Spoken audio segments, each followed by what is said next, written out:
All right, we're live now. Welcome back, everyone, to the Judicial Proceedings Committee for our voting session. Today we have two bills on our calendar, and we're going to start off with body cameras, and then we'll go to no-knocks. We have a few amendments for each bill, but I know that we had some pretty good discussions last week, so hopefully this will be less painful than the last bill that we all dealt with. So with that, I'll kick it over to council and just say, good to see you all. We're almost to the finish line. After we vote these two, we have one more bill left, and should be a fun week. All right, council. So this is Senate Bill 71. This is amendment number 748-272/1. Should have just been placed on your desks. So this amendment incorporates the language that the committee had asked for at the last voting session. Just running through from the top of the bill so that we catch everything. It would use the existing language of the bill on the presumption related to an officer's failure to activate a body-worn camera, but it adds in, just under line 20, the grounds for rebutting the presumption on the basis that it was unsafe, impractical, or impossible for the law enforcement officer to activate the body-worn camera. Moving into the next page, this deals with the requirement for certain law enforcement agencies to use body-worn cameras. So if you look down to subsection C on the next page, it's the first unnumbered page after page 2 of 2. It would apply first to Department of State Police, Anne Arundel County Police Department, Howard County Police Department, Harford County Sheriff's Office, and would require that on or before July 1st, 2023, so a year later than what was discussed in last week's voting session, a law enforcement agency to which this paragraph applies shall require the use of body-worn cameras in accordance with the policy on use of body-worn cameras developed by the law enforcement agency by each law enforcement officer employed by the law enforcement agency who regularly interacts with members of the public as part of the law enforcement officer's official duties. So I'm just going to pause right there and direct your attention down to subsection D. This came up at the last voting session about policies related to which officers would be required to actually wear the body-worn cameras.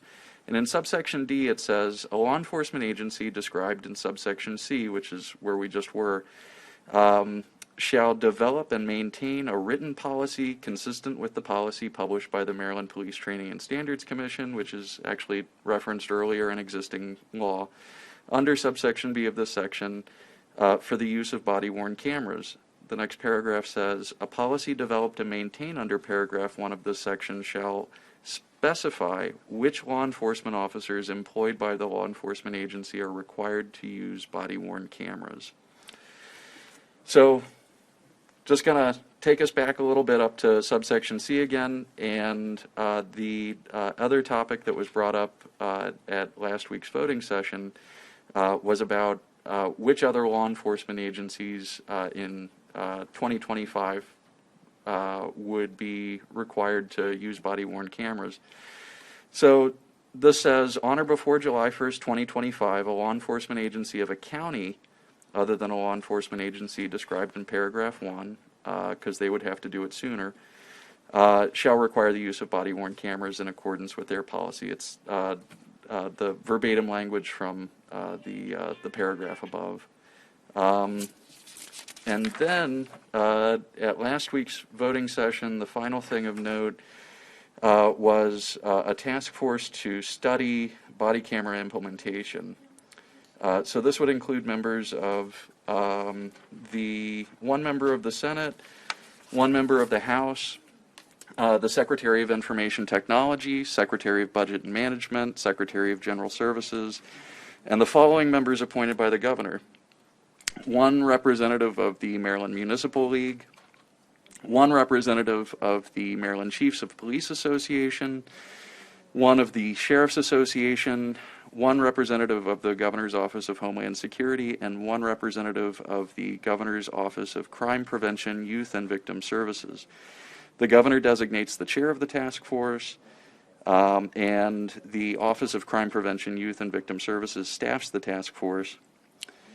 The task force is required, I'm looking at subsection F now, the task force is required to study and make findings on the implementation and feasibility requiring the use of body-worn cameras by law enforcement officers in counties and municipalities throughout the state, consistent with the requirements of Section 1 of this Act, so that's the new language that's being added that we just discussed, and make recommendations regarding requiring the use of body-worn cameras by counties and municipalities based on its findings.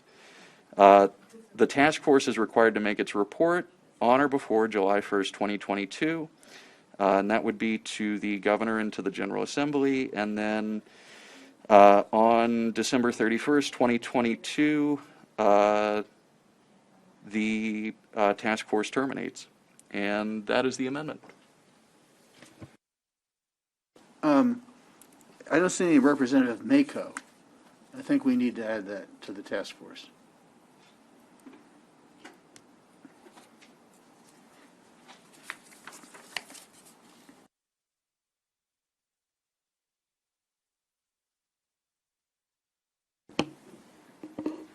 Additional questions, comments, concerns? Senator Castley. So there's really two halves of the bill, and I'll take the first half being the exclusionary rule and the second half being requiring departments to use body-worn cameras. I have a comment to each half. I'll start with the back half since Senator West was just talking about that half. And I'm looking on page, I guess it would be page 3 of the reprint, but I don't know if it has a number on it. And it seems to me that there may be places that we don't want police officers always equipped with the body-worn cameras. So, for example, and this is just off the top of my head, but I'm thinking that SROs, most of the schools have cameras in them, and I think as part of the SRO is a big part of their job is developing a rapport with the students, and that includes not coming across as filming everything you say. That oftentimes, my understanding from SROs is they often have students confiding things in them about crime in their neighborhoods or even their families, that it requires a certain level of trust. It's more of a counseling situation. Others would be like the desk officer in the police department. There's already cameras around, and they're going about their daily. And then I was also thinking about in this building. I mean, do we really want to have all of the state police manning in here, walking around with body cameras on? I mean, there's video going anyway. So one suggestion would be to make it easy that outside of a publicly owned building, because inside of a publicly owned building, the local authorities could set their own rules. If the General Assembly wants cameras, they can say do it. If not, don't do it. If the schools want it, they can say do it or don't do it. If the governor wants someone in his office, that sort of stuff. So you basically what that would mean is that in publicly owned buildings, you set your own local requirements versus those officers that are out and about in patrol. So just one thought there.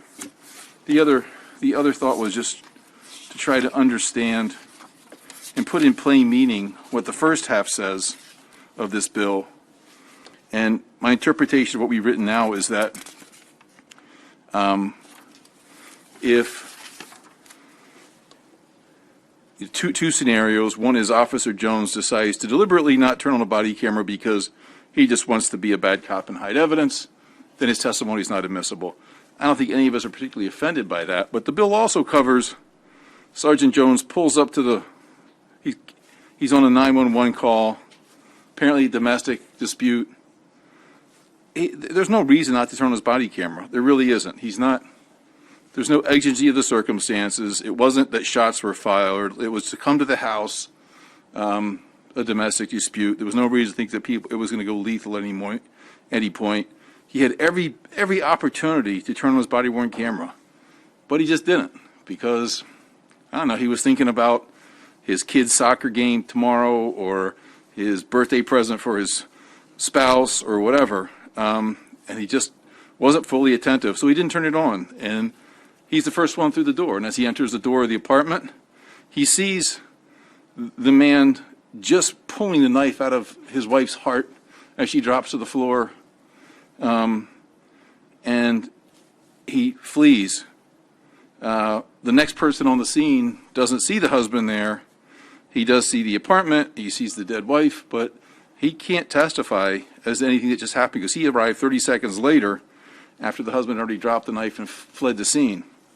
So under this bill, that officer would not be able to testify that, yes, I was negligent, I didn't turn my camera on, but as I went to the apartment, the door pushed open as I put my hand on it. It came open, and I looked across the living room, and there was the husband just pulling the knife out of his wife's heart before he fled. That would all be excluded from evidence under this bill.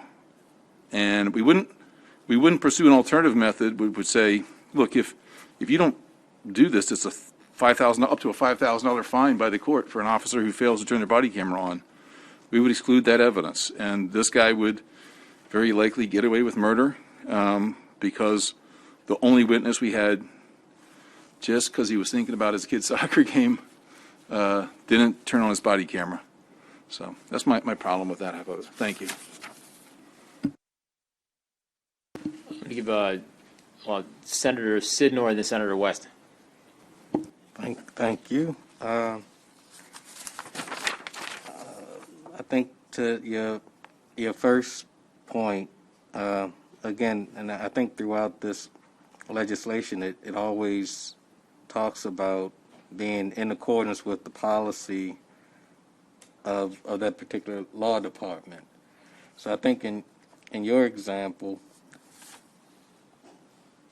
if the officer is thinking about his or her home life, until they opened up their door, there was no reason for that body camera to have been on. Again, I don't think when you're talking about this knowing and willful failure standard that the example that you gave would prohibit that officer from testifying or that body camera evidence from coming in. There was no knowing and willful failure. He walked in on a crime, didn't know that there was a crime there, so I don't think it rises to exclusion.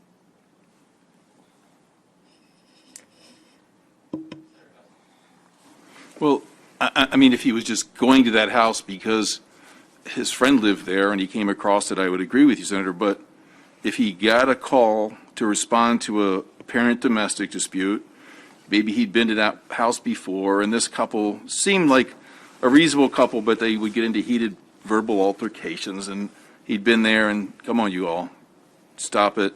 No one was ever hit before. But hey, the department policy would be when you're pulling up to a domestic dispute, the minute you get out, turn your camera on because you don't know what you're going to get into. And it was a call for service, and it was a domestic, and you really should. It's the right policy to have to approach those things. But you screwed up. I think that a trier of fact could easily discern that was knowing and willful, that you knew you had to turn it on, you had the training to turn it on, you had the camera, and you just didn't do it. And your excuse that, yeah, I just was thinking about my son's big soccer game tomorrow doesn't quite get it. Yes, knowing and willful. Does it provide you any level of comfort? Because again, knowing and willful to me is intentional. Well, and I think that was a position we and I had before. If we're going to say intentional, I don't have any problem with this bill. If a trier of fact comes across, if a trier of fact looks at this and says, you intentionally didn't turn that on so you could avoid capturing what really happened, I don't have a problem. If that's where we're going as intentional, I'm with you, Senator, because, to say you deliberately didn't turn it on just so you could avoid or manipulate the evidence, I mean, why else would you do it other than you wanted to manipulate the evidence? I mean, that's despicable. So I wouldn't want that cop on the force or testifying anyway. You're such an evil person in my view. So intentionally, if it's established as intentional, I don't think I have a problem with this bill. Counsel, do you have an opinion on knowing and willful versus intentional? So, some of the cases that I looked at after last week's discussion did tend to suggest that knowing and willful could be interpreted along the lines of intentional. There seemed to be a broad range of interpretations of the term knowing. But I think in the context of knowing and willful, there was at least one case that was on point that, or somewhat on point, that that said that it was more of an intentional act. Senator Sidner. I'm okay with that. I mean, if that's the will of this committee, I'm fine with it. We're trying to get at officers who are deliberately not cutting these cameras on.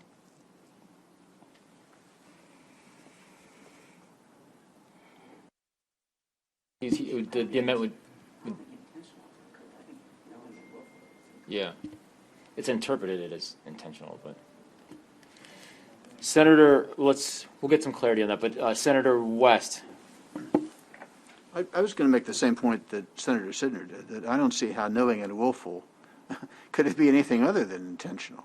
If you knowingly and willfully didn't turn the camera on, that would mean you intentionally didn't turn it on.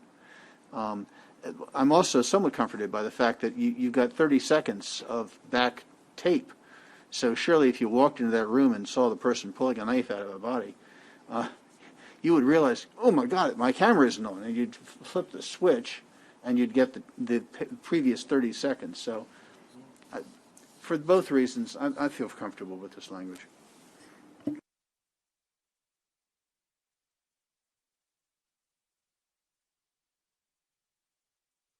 There's a concept of the law that you say what you mean to say. So if everybody's saying this is intentional, why wouldn't we just say intentional? If we're not going to say intentional, we must mean something else. And knowing and willful could mean that, intending not to turn it on is an intent not to capture this evidence that you intended, basically, that I'm going to screw with the evidence here, is what your intent really was.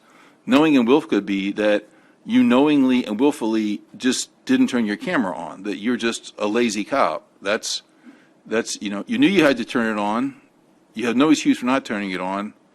And I think that a court could reasonably interpret that as knowing and willfully, because it's the intent to turn the camera on, not the intent. The intent here is that, as I see it, if it's intentional, I had a plan not to turn this camera on for some other reason.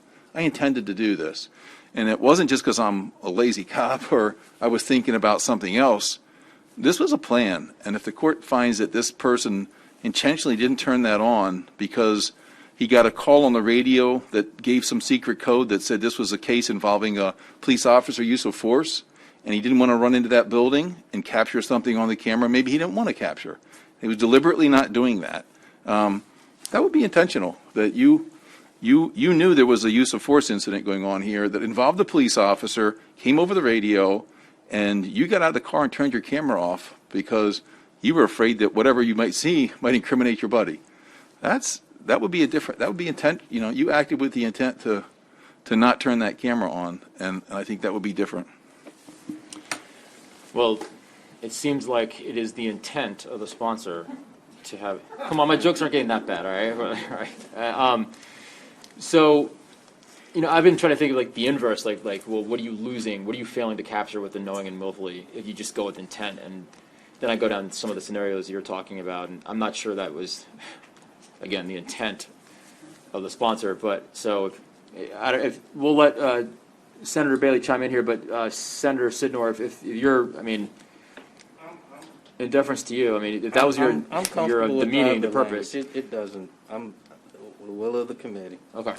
Senator Bailey, and then we can entertain a motion by Senator Castley or an amendment.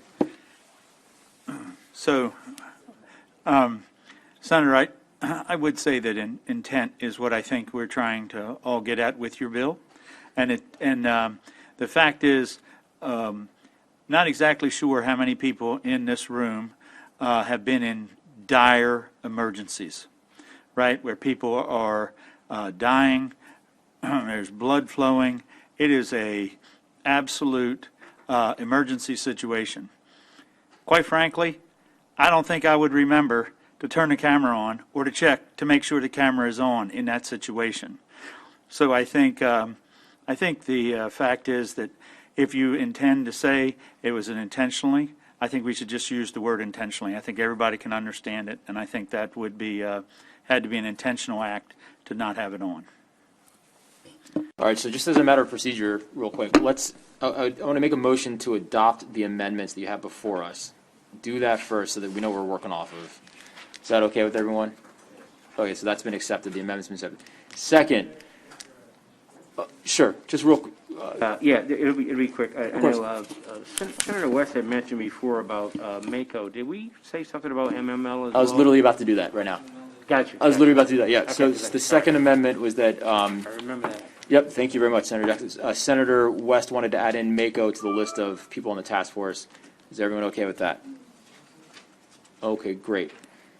Third amendment is to strike on, was it page 2, line 5, the knowing and willful failure, and replace it with the intentional failure. Is everyone okay with that? Excellent, okay.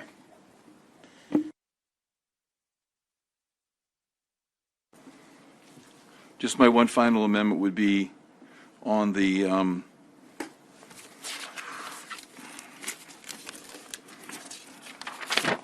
after page 2, on halfway down, Roman numeral 2, it says honor before July 1, 2023, and then also the next paragraph, honor before July 21, 2025. The second to last line of those both sections says enforcement agency who regularly interacts with members of the public. I would just insert outside of a publicly owned building.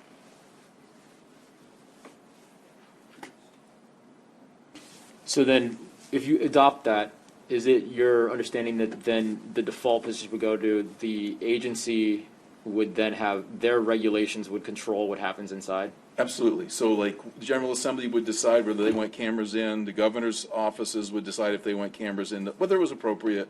The SROs, the schools would decide whether cameras were appropriate for SROs in the buildings. Just different, you would have police officers in county council buildings where they're filmed usually anyway, but whether they would want an officer, equipped with cameras in those situations as well. Thank you, Mr. Chairman. I guess I have a little hesitation to do this. Why wouldn't we leave this to the task force to come up with the policy on that? I mean, they'll be digging into, these policies. Why wouldn't we kind of allow them to make this call? I don't think.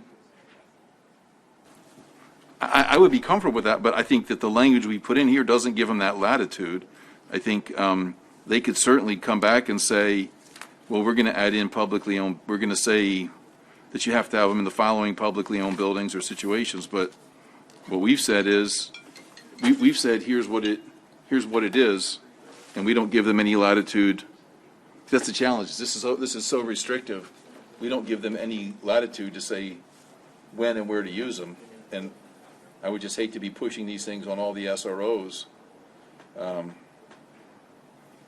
To me, it's just like, particularly the SRO world, it just seems totally inappropriate where their goal is to build a rapport with students and trust, but you're sitting there with a camera on your chest, and the kid's like, oh, I trust you all so much right now, that since you're recording me, or at least potentially record, I mean, they are recording them, they just have to go back 2 minutes, right, and they're recording them.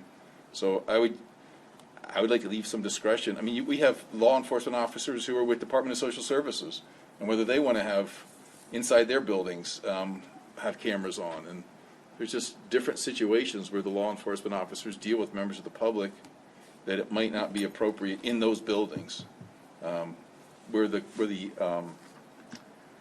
sphere of public they're in contacting is defined and for a defined purpose, as opposed to you wouldn't encounter just your average speeder or your jaywalker or, person running down the street. You're inside that controlled space. So I totally understand that, and I wouldn't want, in a scenario that you're coming up with, but I remember a couple of years ago, a scenario in a school where it was a camera that showed us what happened that was pretty dramatic, and so I wouldn't want to preclude, if an officer is called to break up a fight or something, that opportunity.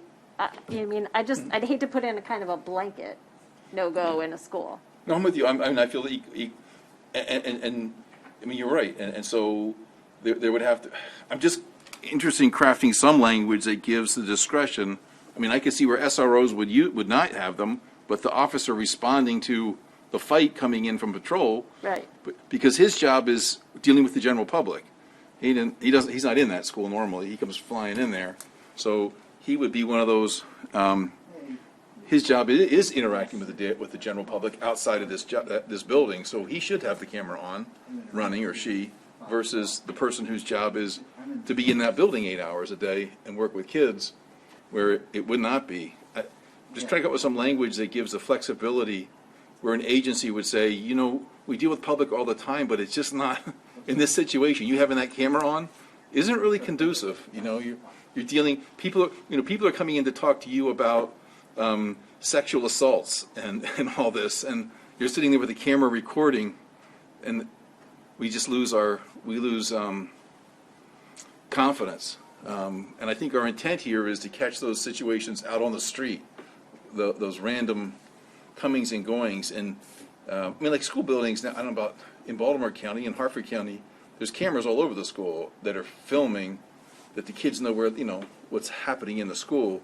It's just that they're not right on the cop's chest looking at the kid in the face. It's a different scenario. So I would just like to come up with some language that gives latitude to the various government agencies as to whether they want a police officer with camera in their location.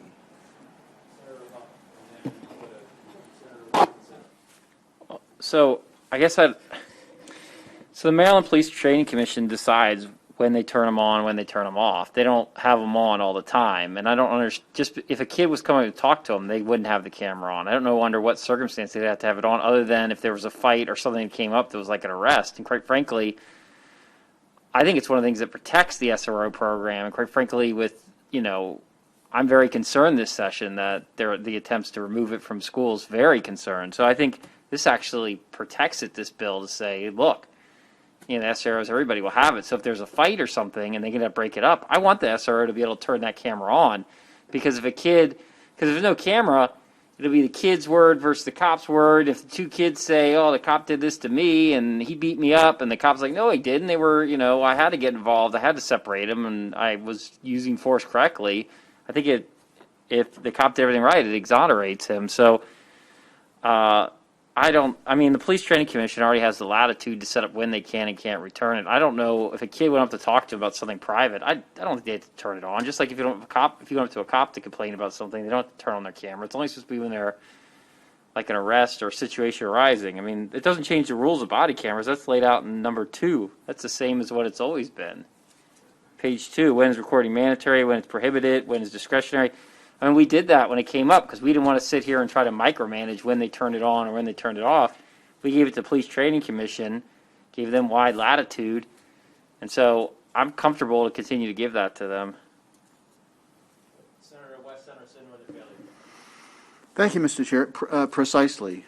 Section D, which is new language proposed in this amendment, specifically entitles the Police Training and Standards Commission to prescribe standards for the use of the cameras, and subpart 2, a policy developed maintained by the Police Training and Standards Commission shall specify which law enforcement officers employed by the law enforcement agency are required to use body cameras. So I think we already have it here. We shouldn't try to micromanage this. Let's let the people who know what they're doing get down into the weeds. They'd do it better than we would. I have nothing else to add after Senator Westenhoff. Thank you. As you're aware, and we've discussed this before with other bills, I have literally thousands of Amish and Mennonites in my Another Amish amendment.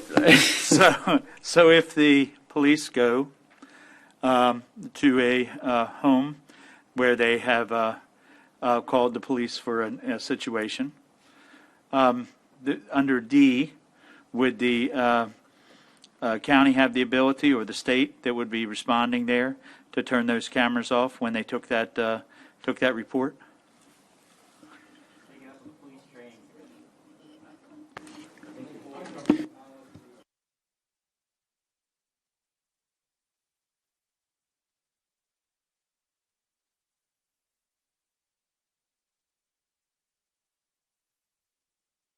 Yeah.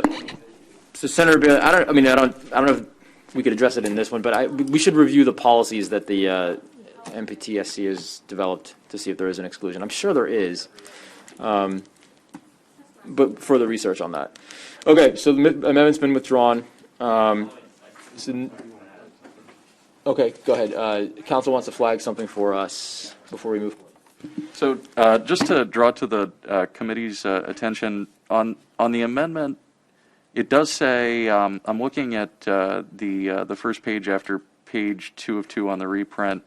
This is in the new subsection C. So the language on the regulations in C2 is a good example.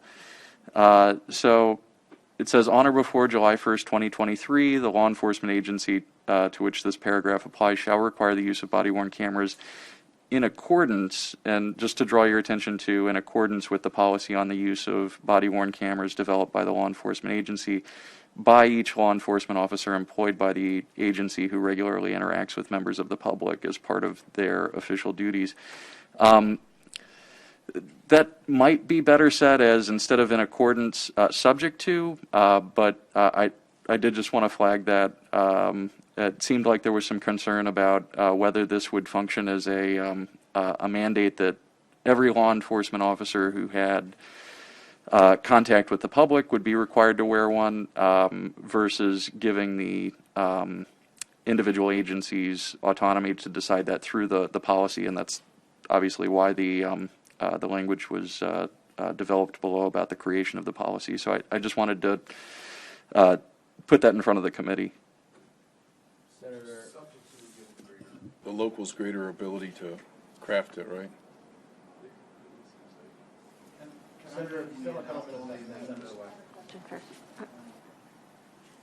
Thank you, Mr. Chairman. I have a question. So for counties and localities that already have existing policy, this passes, they just have to make sure that their policy is consistent with whatever comes down from the commission, or kind of what happens to those existing? Right. My read of that would be that they would have already satisfied the development requirement. They would be responsible for maintaining it. Now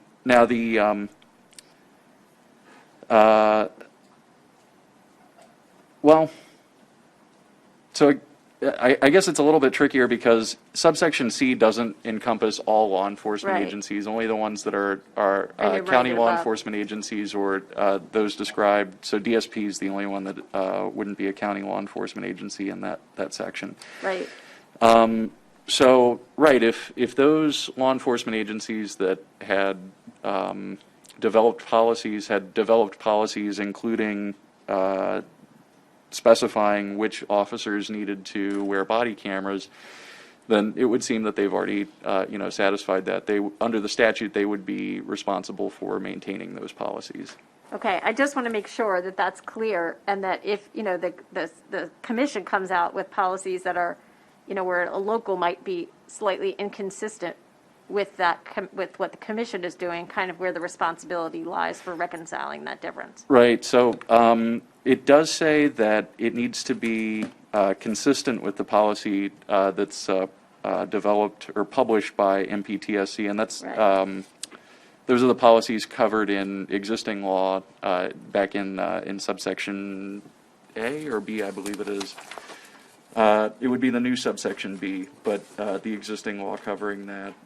So Okay. that is a requirement that they would need to be consistent. Okay, thank you. Thank you, Mr. Chairman. I just wanted to lend to Jamison's comments to, or response to Senator Heddleman. The Training Commission is the entity that sets the standards. And so this would be what, this passes out of here, the Training Commission will immediately, and then they will actually publish it and be prepared for the next meeting to make proper implementation for it, to ensure that agencies are in line with that. So that's Excellent. Okay. So I don't think further action is going to take it. We're going to keep it as according, in accordance to, or subject. Senator Castley. I mean, based upon Jamie's description, it seems to me, Senator Hellman said she wanted greater flexibility depending upon what the agency came out, or the commission came out with. And if that would, subject to would allow that greater discretion, which of course could be limited by the commission, but it seems to me that will allow you that flexibility instead of in accordance with, wouldn't it? Subject to would imply that it's the qualifier, so that essentially whatever the policy was is the qualification for how they need to be implementing this. I leave it to the chair. It seems to me that's what we've agreed to, but I'll leave it to the chair whether that's a motion we want to do. It makes sense. Senator Jackson, and then we'll come back. I mean, typically what happens at the Training and Standards Commission is we gave them the standards component in 2016, but prior to that, they set the minimum training standards or minimum training requirements across the state. So any standard that they come up with is the minimal, and local agencies can actually enhance that standard if they'd like to, but they can't go below that standard that's set. So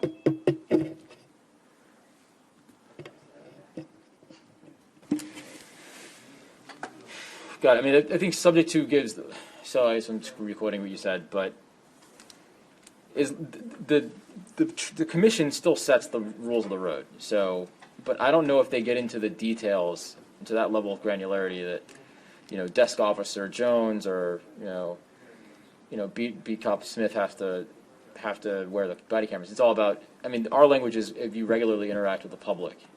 Right. But Subject to whatever they come up with as a policy. whatever that means for them. Right. Yeah. I mean, it gives, it's a little bit more discretion, I guess. So what do you, I mean, that's fine by me. I mean, in a sense, look, you said the commission will set the baseline. I say anyone that interacts with the public, they'll have more discretion to determine who amongst their ranks qualifies as that. So that seems to make sense to me. So, I mean, I'll take that change. I mean, I'll make the amendment for that if everyone's fine, subject to instead of in accordance to. A modicum of extra discretion for the locals, I guess. Is everyone okay with that? Okay. Excellent. All right.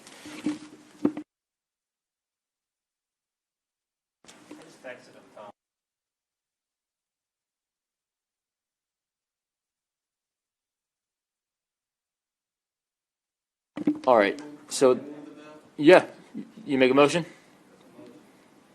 It's been seconded for favorable with amendments.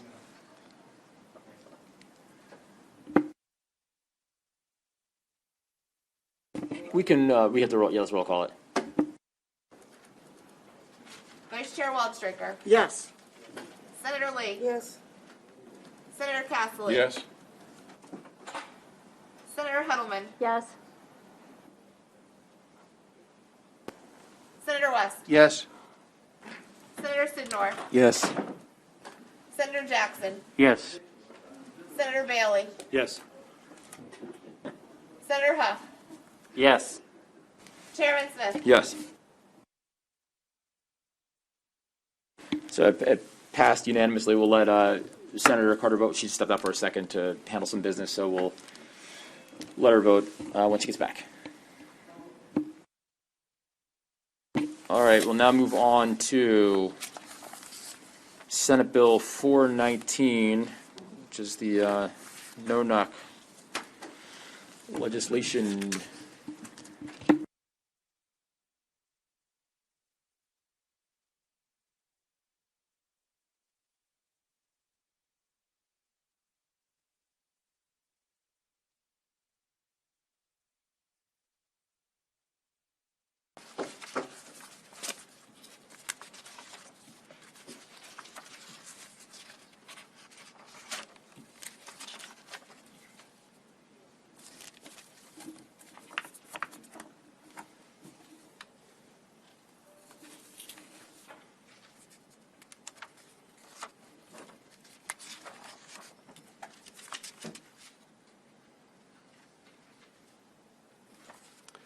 So this is Senate Bill 419.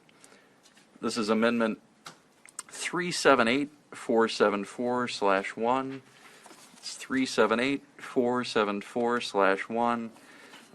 So this is drafted based on what the committee had asked for at the last voting session.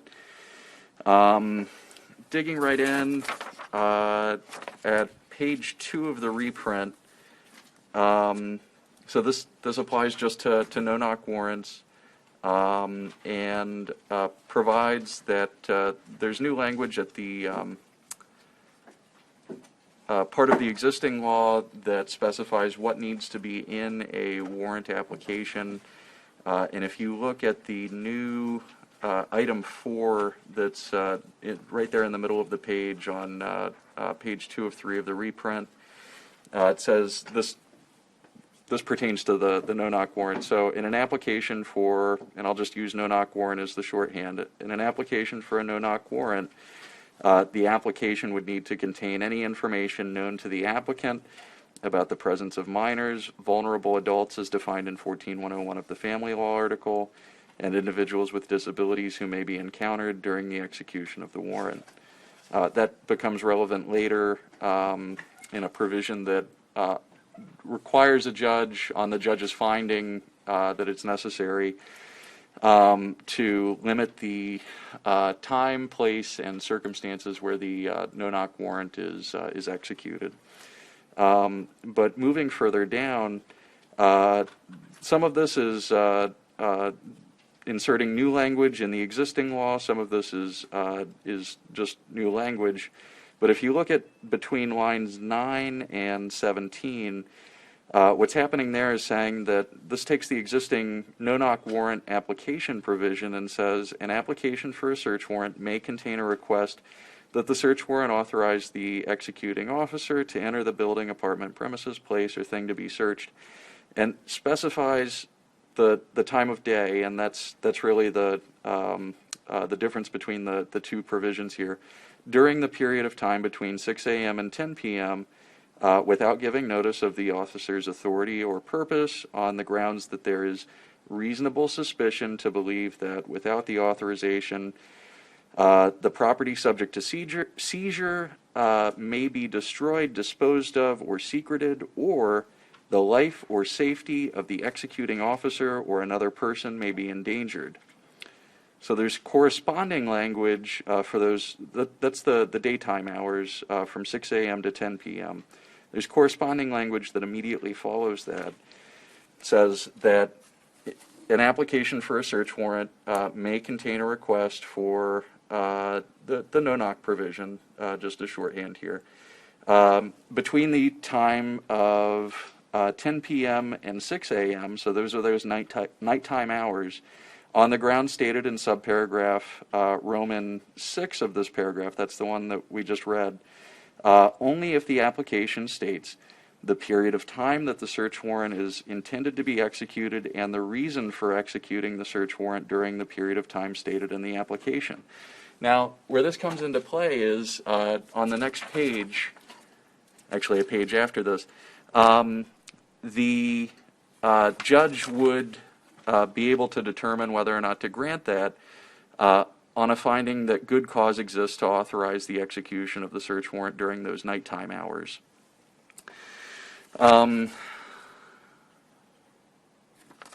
So going to page 3 of 3, just to reiterate, there's the language in Roman 4 about good cause for the execution during nighttime hours.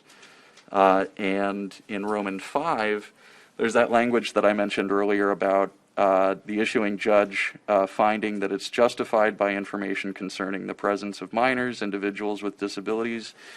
Just noticed an error there. It needs to also say vulnerable adults.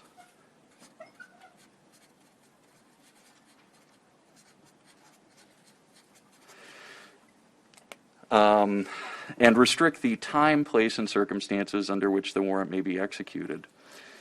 So the next section here, and this incorporates Senator Huff's feedback at the last voting session to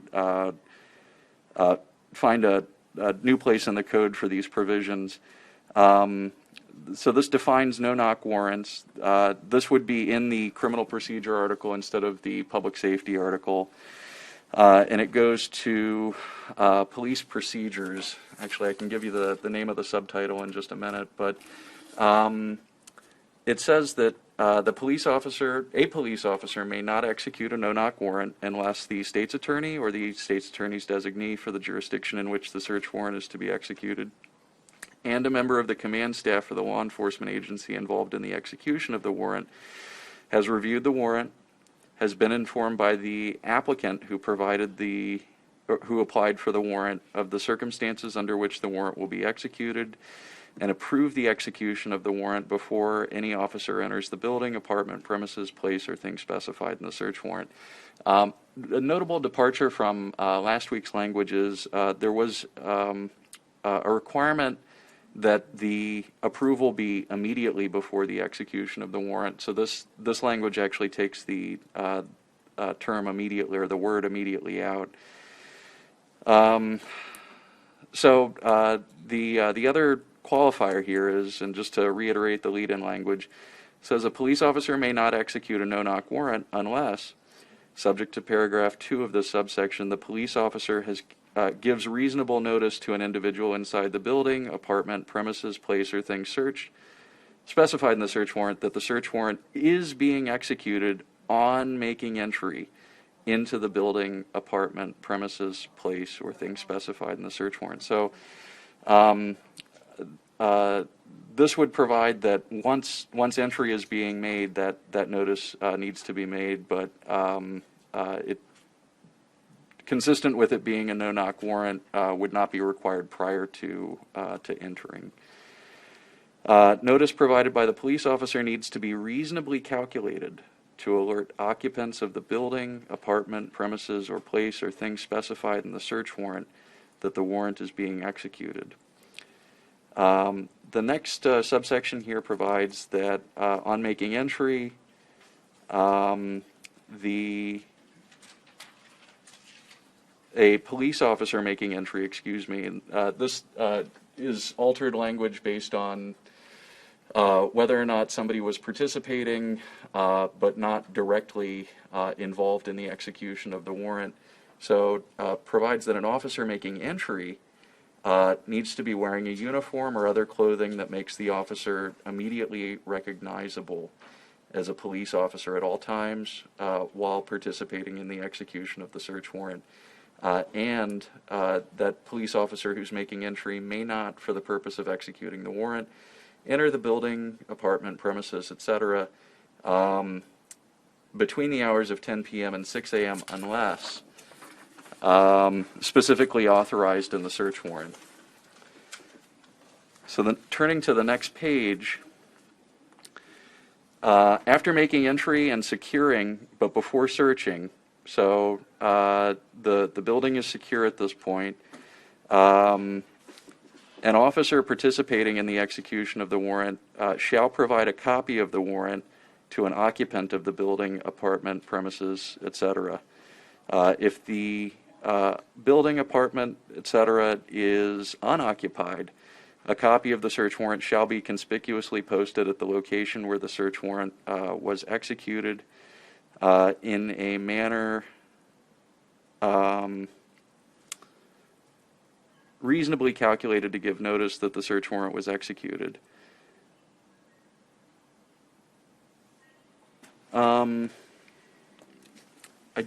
For the committee, I just wanted to flag something.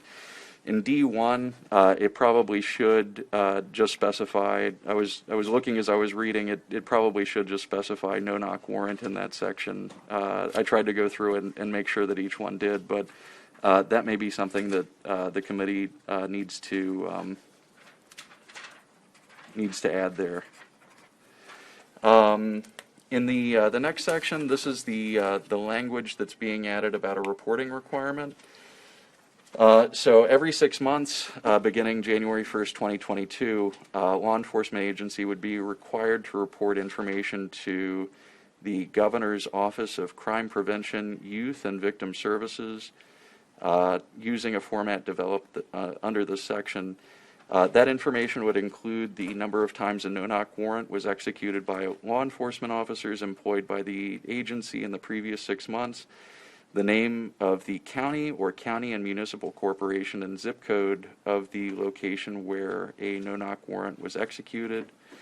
For each search warrant executed, the number of days from the issuance until the execution of the warrant disaggregated by whether the warrant was a no-knock warrant, the legal basis for each no-knock warrant issued to law enforcement officers employed by the agency who's reporting, and the number of instances in which a search warrant was executed under circumstances in which a law enforcement officer made forcible entry into the building, apartment, premises, or place specified in the warrant.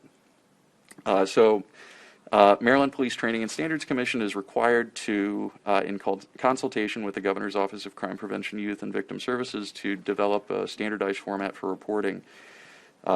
A law enforcement agency is then required to compile the data and no later than the 15th day of the month following the 6-month period, submit the report to Governor's Office of Crime Prevention, Youth, and Victim Services and the local governing body of the jurisdiction. If the jurisdiction is a municipal corporation, then they serve that on the chief executive.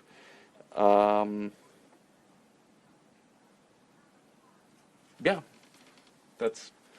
I can continue on each one, but there is a provision just that I'd note that provides that if there is a failure, this is in subsection F. If a law enforcement agency fails to comply with the reporting provisions, then the Governor's Office of Crime Prevention, Youth, and Victim Services is required to report that noncompliance to the Police Training and Standards Commission. Police Training and Standards Commission then contacts the law enforcement agency to try and get them to comply. And if they still fail to comply, then within 30 days after being contacted by MPTSC, the Governor's Office of Crime Prevention, Youth, and Victim Services would jointly contact the Governor and the Legislative Policy Committee to report the noncompliance. Excellent. For subsection D1, for the, do we talk about, I didn't see that we talked about having it ensure that the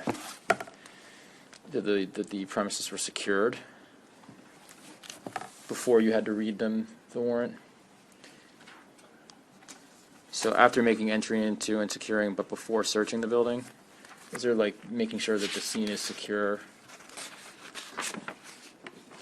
Right. So. Or is that just by being silent that's kind of implied? What is that? Well, if I'm understanding the question correctly, I think that would be covered by after making entry into and securing, but before undertaking a search. Okay, yeah, that's it. That's my fault. Senator, Vice Chair Walsberg, and then Senator Heddleman. So I just have a question about that same section. I just want to, nobody is intending that the exclusionary rule apply here. In other words, if the warrant is not given in accordance with this subsection, the evidence would not be thrown out. Is that correct, counsel? That is a good question, and I should have the answer for you. You know, I suspect it would be something that defense counsel would make an argument for, that it was, if they failed to comply with it, then it would need to be thrown out. But there's nothing in the new subsection or the new section that's being created that specifically says that it would or would not apply. Got it. I mean, I know we specifically put it in the body cam bill, so that would lead me to believe that it would not apply here. but it does make me a little nervous that we're prescribing pretty specifically when they have to provide the warrant, like when in the process they can enter and secure, but they're not allowed to look for anything. But in the rush of the moment, some people may go search, and then other people may give the warrant to the suspect, and I get a little nervous that the real world doesn't always kind of follow this kind of more step-by-step operation that we've set out here. So just one more quick question, Mr. Chairman, if that's okay. Yeah. I think last week Senator Huff mentioned that he was a little nervous that the word clothing didn't encompass badges, and I think we just might need to include that back. I actually circled that, and it immediately recognizable, and I'm not sure that. A lot of times you get the plainclothes guys. Yeah, Senator Huff. A lot of times you get these plainclothes guys that'll just, they pull it out, they got it around their neck or whatever, the badge on their neck, or I just think as long as you have a big badge, it makes you, at least that's what I've seen on TV. So. I don't know, Miami Vice, you know, they just. But I don't think a badge is considered apparel. That's why. I mean, we're really. I think Huff used the word insignia last week. I don't know if he has a preference. Insignia can work, I guess. insignia? I don't know. I just think a badge alone should be enough. Or you just say it, clothing or badge. Or credential, law enforcement credential, like. And I think it has to be noticeable. I mean, Yeah. you don't want people thinking, oh my gosh, this crew of people is coming at me and I don't know who they are. I mean, I think it has to be recognizable, in my opinion.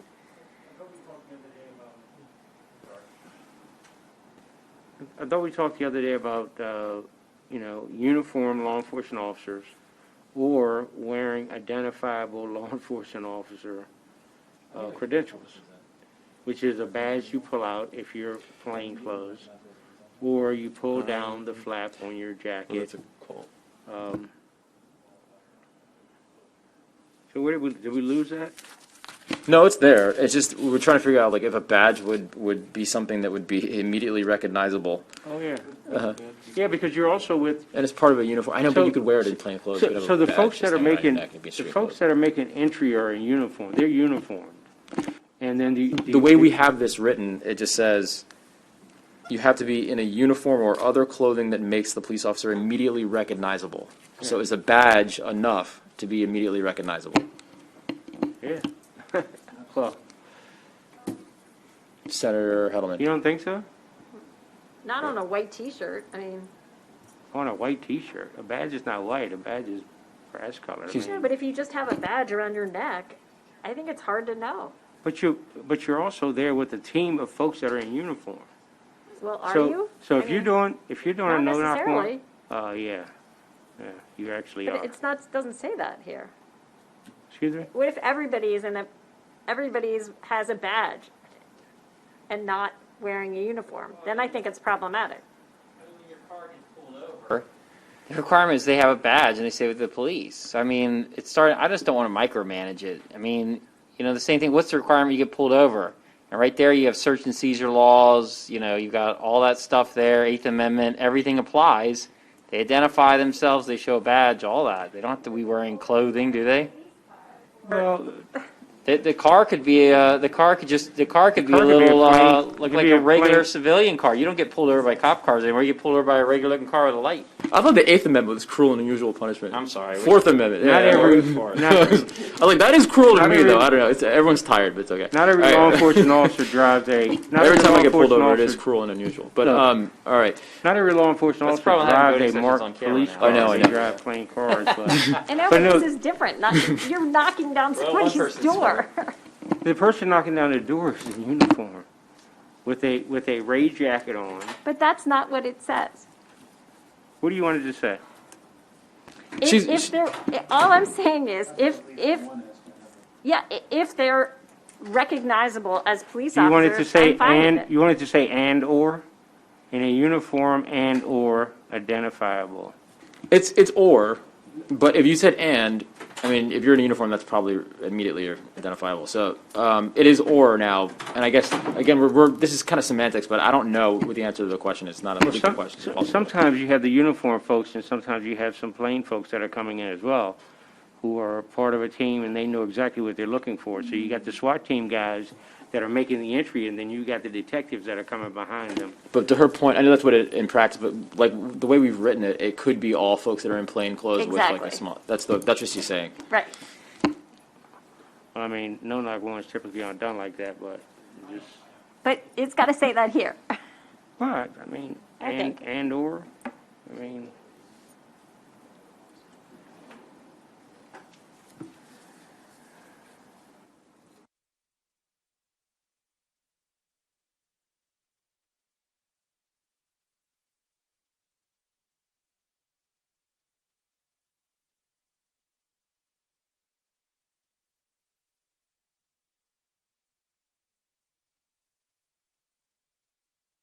In a uniform or you're in other clothing.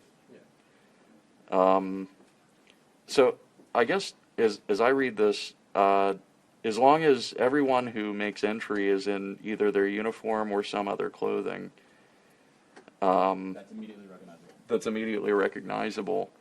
What I'm saying is you could say that if you're in the immediately recognizable, whatever that is. It's the rain jacket. Yeah, I know. I think I mean I know what that means, but I'm saying that the only other way I could think of is if you had at least one person was in an actual uniform, and then the rest of the team could be in. But I guess I know. Well, I guess is the goal.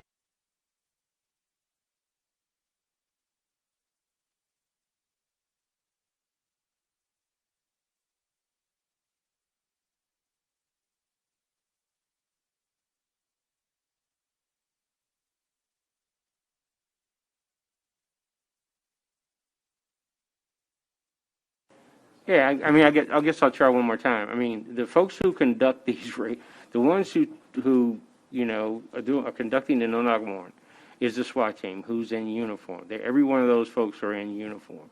And then you may have some plainclothes folks who, because it's their scene, they're the ones who apply for the warrant, and they may be coming in after them. Those guys have on ray jackets where they're pulling that down when they walk through that says police or sheriff. Or they're detectives that have their badge flapped over their lapel, or they have a badge around their neck, and everybody, you know, and so.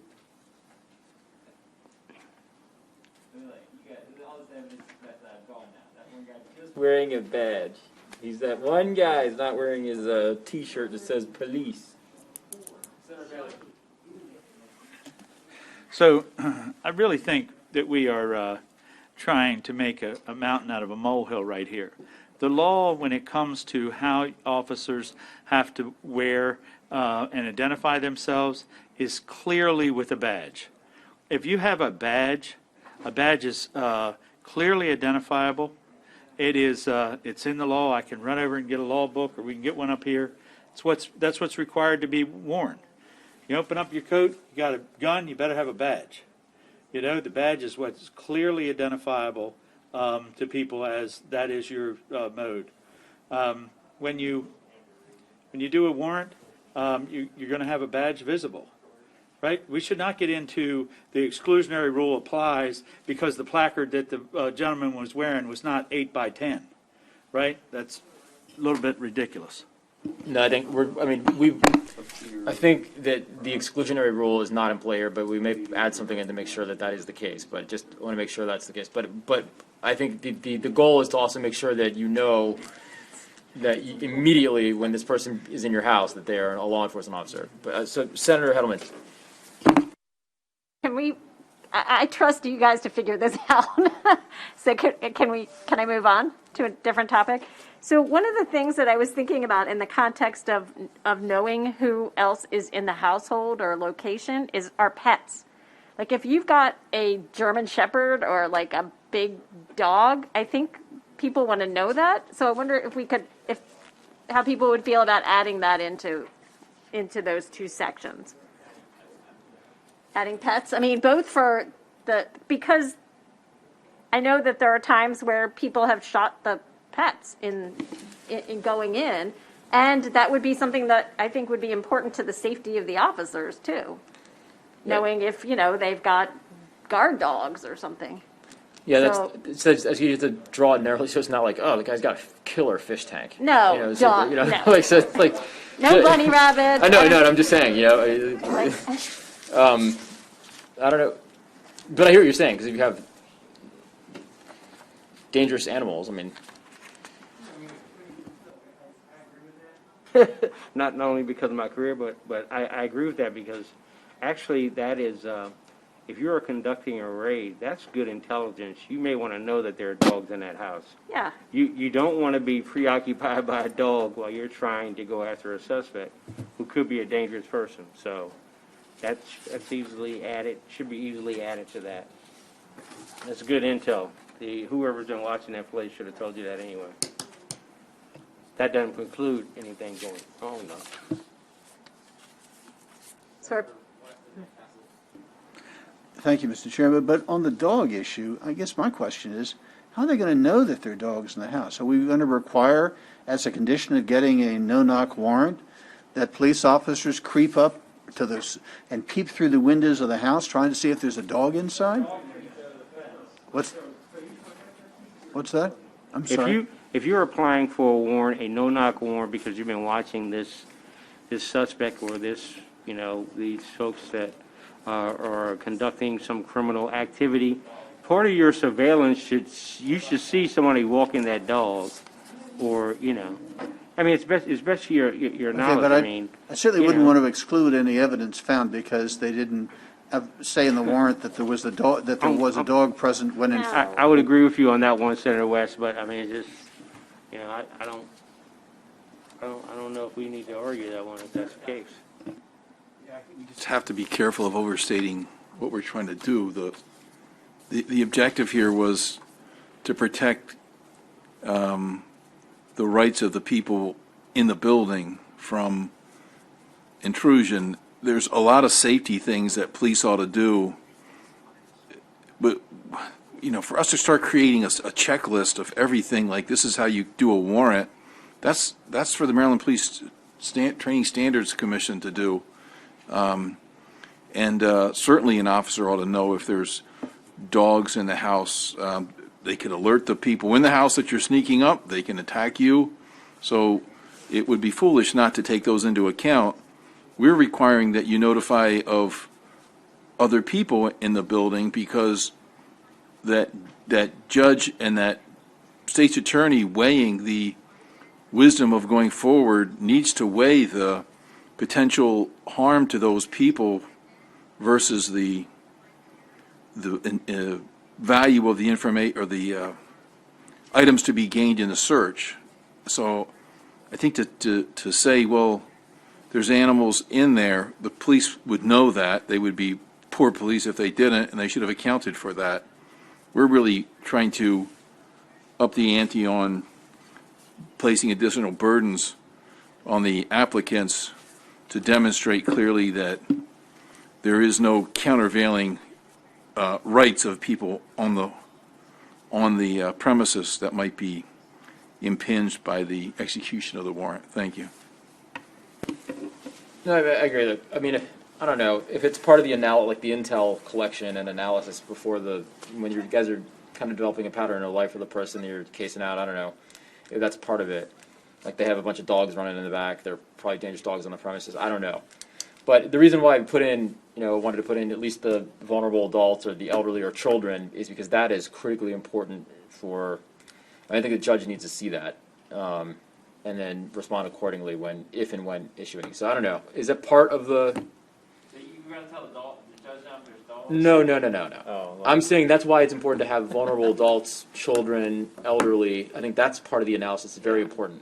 Yeah, I don't But want I'm dogs asking- and cats in there. Yeah, I'm asking about when you do the initial intel collection. That's probably part of it. I'm asking. From a safety standpoint, yeah, you would want to know that, but you don't necessarily have to convey that to a judge. I mean, you would know that for the team, you're relaying the information, hey, the guy has 2 Doberman pinchers when you go in this house tomorrow, so just so you know.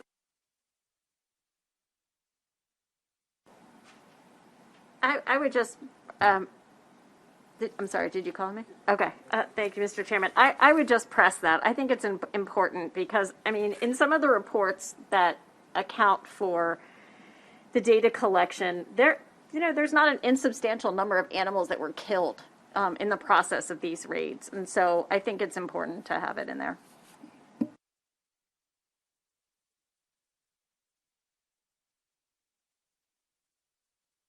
All right, so she presses it. Did you make a motion or you pressed it? Okay, so the motion.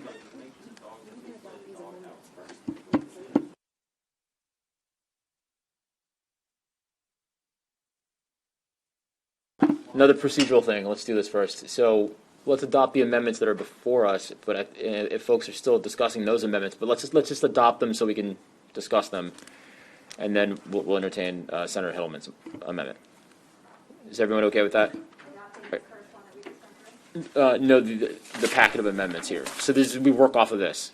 Okay, got it.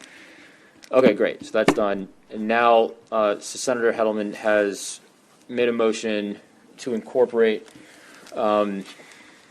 what exactly? Just pets, or what's the? Do we have the language, or just? Do we have that? No, this is just something I thought of when I was sitting there. Okay, got it. I would say, dogs. I don't know Dogs. that there's anything else that could be a potential, danger either way. Where are we inserting? So it would be part of the. Where's the vulnerable adult piece? Where is that? Any place that says vulnerable adults and In minor. Roman 5.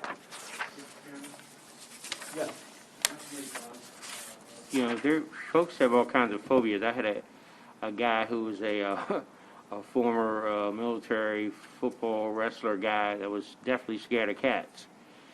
So, you want to say animal? No, seriously, if you're in a house Okay. with a guy and you're trying to clear a house and he's got a gun and cats roam out of a room and he loses his mind with the gun in his hand. So, what are we trying to do here? Part of the intelligence package already has that information in there. Right. Senator made the motion. Has it been seconded? Would be For animal, yeah. All right. Motion doesn't carry. It's gone. All right. Did you second it? Senator Sidnor seconded. Okay, so we got to roll it. I think everyone voted against all. Sorry, go ahead. Yeah. So this would be included in bill page 2 of the reprint. Excuse me. On the language about the application, and says that it would need to contain information known to the applicant about the presence of minors, vulnerable adults as defined in 14-101 of the Family Law article, and individuals with disabilities, and animals who may be that may be encountered during the execution of the warrant. Then on page, and just for Sandy, this is on page 3 of 3 of the reprint, in Roman 5, and there's also a technical correction that needs to add vulnerable adults to that. Well, he's a drug kingpin, but he's got 2 nice poodles and a beagle, so no knock. All right. Senator West. Thank you, Mr. Vice Chair. I love dogs, but the other information, this application is going to go to the judge and to the state's attorney and I guess the commanding officer, somebody in command. This other information in here is relevant. They might want to condition the search warrant on certain conditions to protect vulnerable adults, to protect minors, to protect people with disabilities. I can't imagine that they would try to condition the search warrant on some provision to protect a pet. I don't see that happening. Got it. Everyone knows what it does. So can you, all right, just roll it. Everyone knows what the amendment does? Okay. Just, go ahead. Vice Chair Waldstraker. No. Senator Lee. This is the inclusion of animals? Yes. Senator Castley. No. Senator Heddleman. Yes.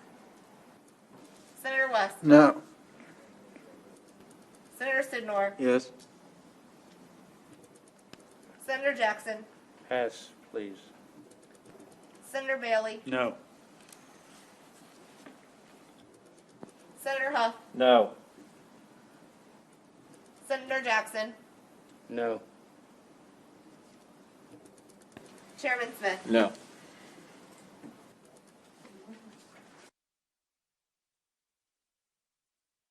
All right, the amendment fails. All right, so Senator Castley. I had thought that on page 3, section 2109B,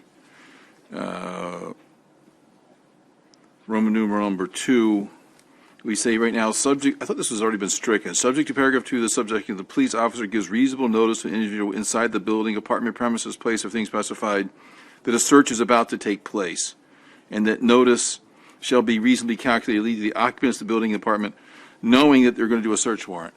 I thought we'd stricken that. If I thought we had agreed that the risk to the safety risk involved of giving advance notice to people that the police are about to do a no-walk warrant in a portion of the building would be too much of a security risk. I mean, if I go to the apartment down the hall and say, we're about to do a no-walk warrant, for all you know, you just told the lookout that the cops are about to do a no-walk warrant, and it could be catastrophic, or the owner of the building may be the drug kingpin who's running the building. So I thought we'd agreed to take that out. In any event, I moved to strike those 2 paragraphs.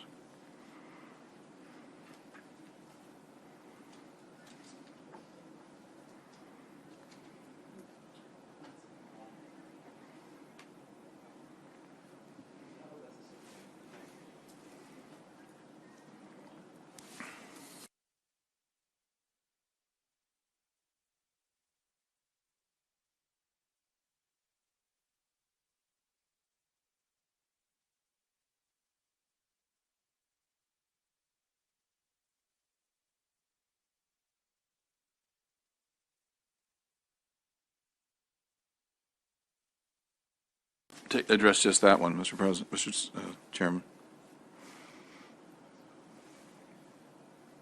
So I guess I like, if it's like in this, if it's in one of these complexes, I think that if a warrant has been executed, if there's a no-knock warrant has been No, this is going to be. This is not has been. Oh, I know, but it's, I guess, is being executed on making entry into the building. So I guess I understand what you're saying. My intention would have been to have it, at least you notify them after the fact, say, look, this is what happened. I don't know. I probably tell the whole world after I don't care. We'll get around and Yeah. links after the no knock. But you should tell the owner or the management that, like, hey. Yeah, sure. That's good.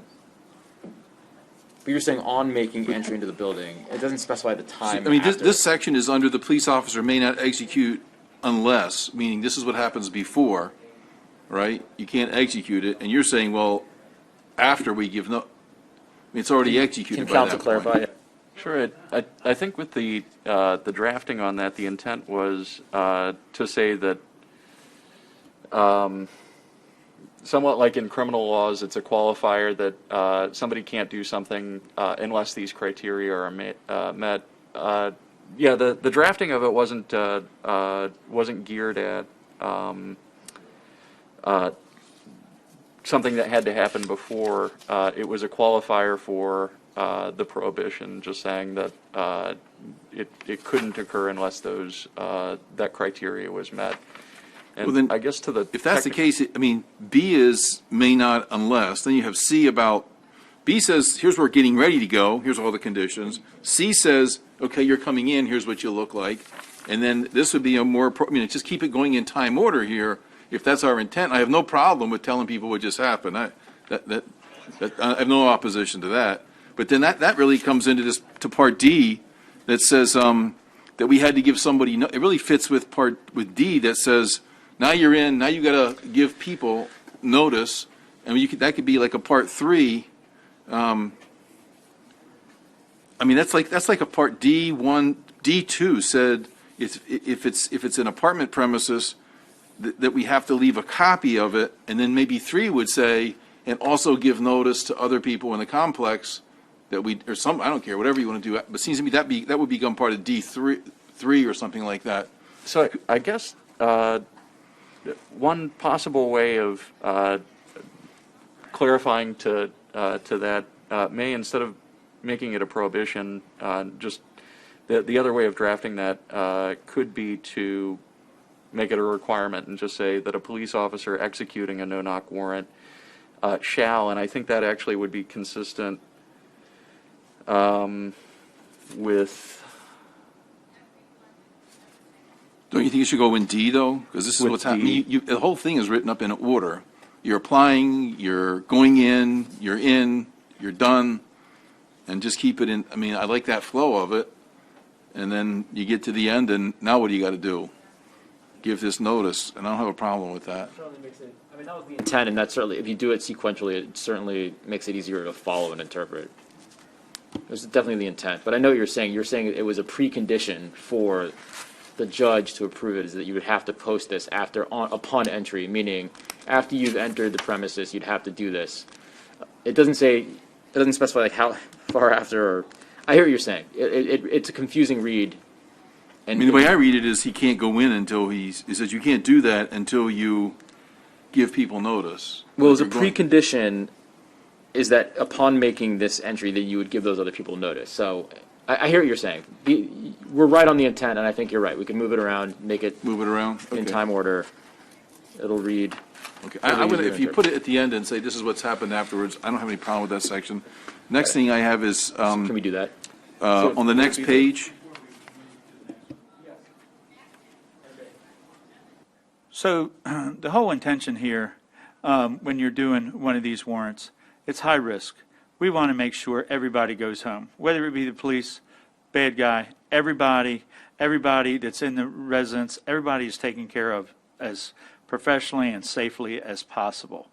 The fact is, when you serve a warrant, especially in a facility like that on a building, you're going to secure that floor. Right? You're going to secure that floor. And by the way, you're doing these sometimes in the not nicest neighborhood there ever was. Right? So you have that floor secured.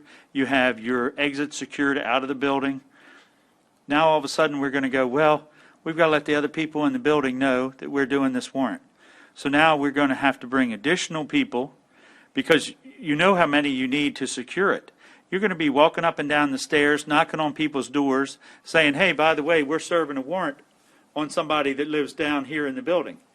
That is, as far as safety for everybody concerned in that building, is absolutely just such a reach. I've never imagined, or could I imagine planning something like that. The fact is, once you've secured the area and the people, that is really, I mean, those people have constitutional rights. We should not be walking around telling all the neighbors, hey, by the way, we're serving a warrant next door. What would, anybody feel about that? We should not be doing that. I thought when we discussed this the other day, we were taking these provisions of this running around telling people that we were serving a warrant in that building. It's none of anybody else's business. Right? That floor is secured. Somebody comes to that hallway, there'll be a police officer standing there that says, we're executing a search warrant. Right? Just like they always do. That is what should be happening. We shouldn't be walking around engaging all these other people because, quite frankly, if, people are opportunists.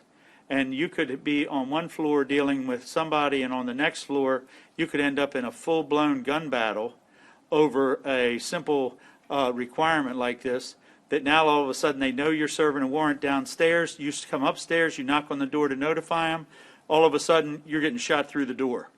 That is, we're adding a lot of risk into this by this notification. I would strongly suggest that we should remove this.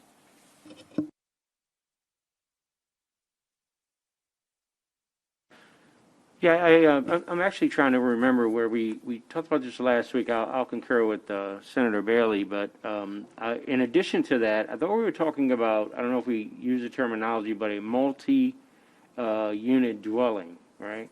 Notification if the facility is unoccupied, door was breached, we secured a door. Did that come up last week where we were going to notify management, or if it's could even be an office building, depends on what's going on, or property management. Is that what we're talking about here? Yeah, no, it's not here anymore. Okay, all right. So I think I would concur with Senator Bailey. All right. So Senator Cassidy, can we go back to your initial suggestions to move those two sentences to the tail end under D? Is that okay? Yeah, that's your I'll second that. Okay. Yeah. Is everyone okay with that? D, I guess it would be like D3, Jamie, with it, or just say under D. We'll just say under D, you can figure out where it goes. Right, and did you want those to be a shall instead of a may not? So just saying that the police officer shall, on making entry, give reasonable notice to an individual inside the place specified in the warrant that the warrant is being executed, using that language.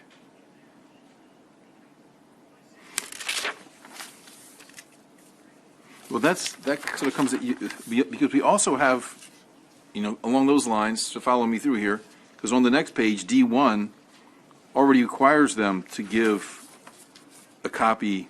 It says, upon making entrance, but before searching, so you've made entrance, you've secured, and now before searching, we already say the cop has to give somebody in the building a copy of the warrant. So we've already done that. So this isn't, that's why I took this as being not that notice, because that would be in there twice. I took this as in not the people in that apartment, but this is outside the apartment. And then I defer to my colleagues who are police officers who say, well, you really wouldn't do that because it may be that it was not a forced warrant, or you don't want the whole neighborhood to know that you just arrested Jeremy for whatever. I mean, Well, I'll defer. I do think that on that section, if I could real quickly, D1, it says search warrant to an occupant of the building. I mean, hopefully there's somebody in there, but I really should say any occupant, so that you've given there may be no occupant, in which case you can't do your search because you got to give it to some occupant. I think if we say any occupant, letting them know why you're there instead of N. Do you see what I'm saying? I do. And then it's further clarified by number 2 down below. Just says unoccupied. Leave it somewhere. Yeah. You find it.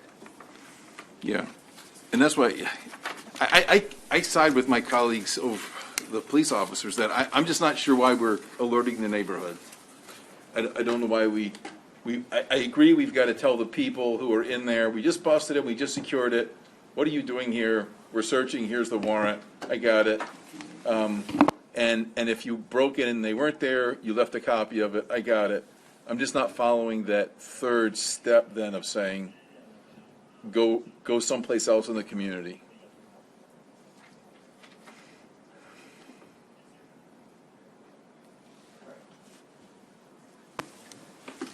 Got it. Senator Heddleman and then Senator West. I guess I have a question with regard to Senator Cassidy's point. I mean, to me, the point is that the person or people that you're serving the warrant to know, and that they have. So that's what I interpret. That's on the next page at the top. Yeah, That's D1. Not, in the area that you're searching, like the people who are subject to the warrant. Yeah, you go in the apartment, and now these are the people, and then you say, this says we get in there, we secure it, and then we say, okay, here's the warrant, we're here to execute this warrant. Yeah. Give them a chance to say, you're in the wrong apartment, dude. Yeah. That's down the hall. All right. So I think there's some The only- confusion. Council can clear this up. So in the drafting, just based on what the committee asked for last week, it seemed like the idea was that it's really a twofold notice to the occupants inside who are in the place that the warrant's getting served on. The first is that notice on entry, so when the door is essentially coming in, to say, police warrant, and providing that notice on entry. The second part of that, just based on what the committee had asked for last week, was to provide a copy of the warrant to somebody who was inside, or if there wasn't anybody, to post the warrant conspicuously. So I just wanted to clarify that. That was what the language was attempting to do there. Yeah. So that's my fault for confusing, because one's verbal, one's written notice, but I also interjected into the conversation about, if you lived in an apartment, letting management know afterwards. So that's where the confusion came from. Okay, Senator Weston Bailey. Thank you, Mr. Chair. Can't we clarify this by adding simply the word particular? So the police officer gives reasonable notice to an individual inside the particular building, apartment, etc. And that would clarify that we're not talking about running around a multi-occupant apartment building telling all the other tenants what's going on. You're just giving notice to the person inside this particular place that's going to be searched.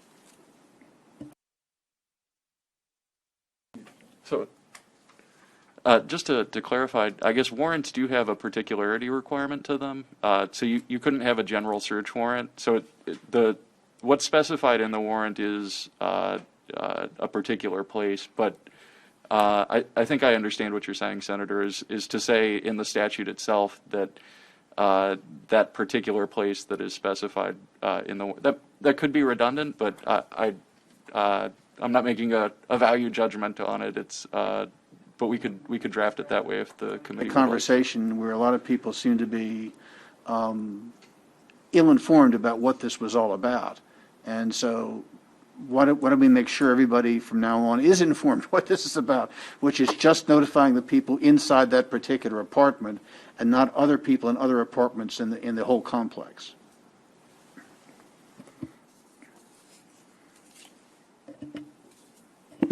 We'll take that up in a second. Okay, Senator Bailey, and then we can move on.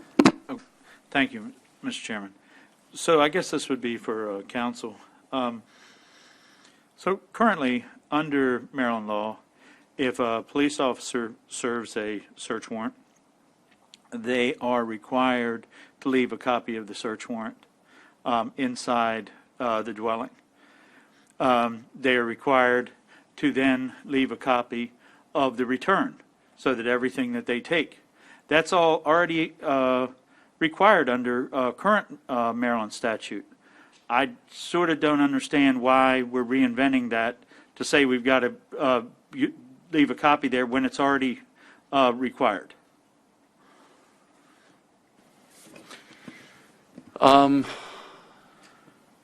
We could put in a cross-reference to the existing requirement and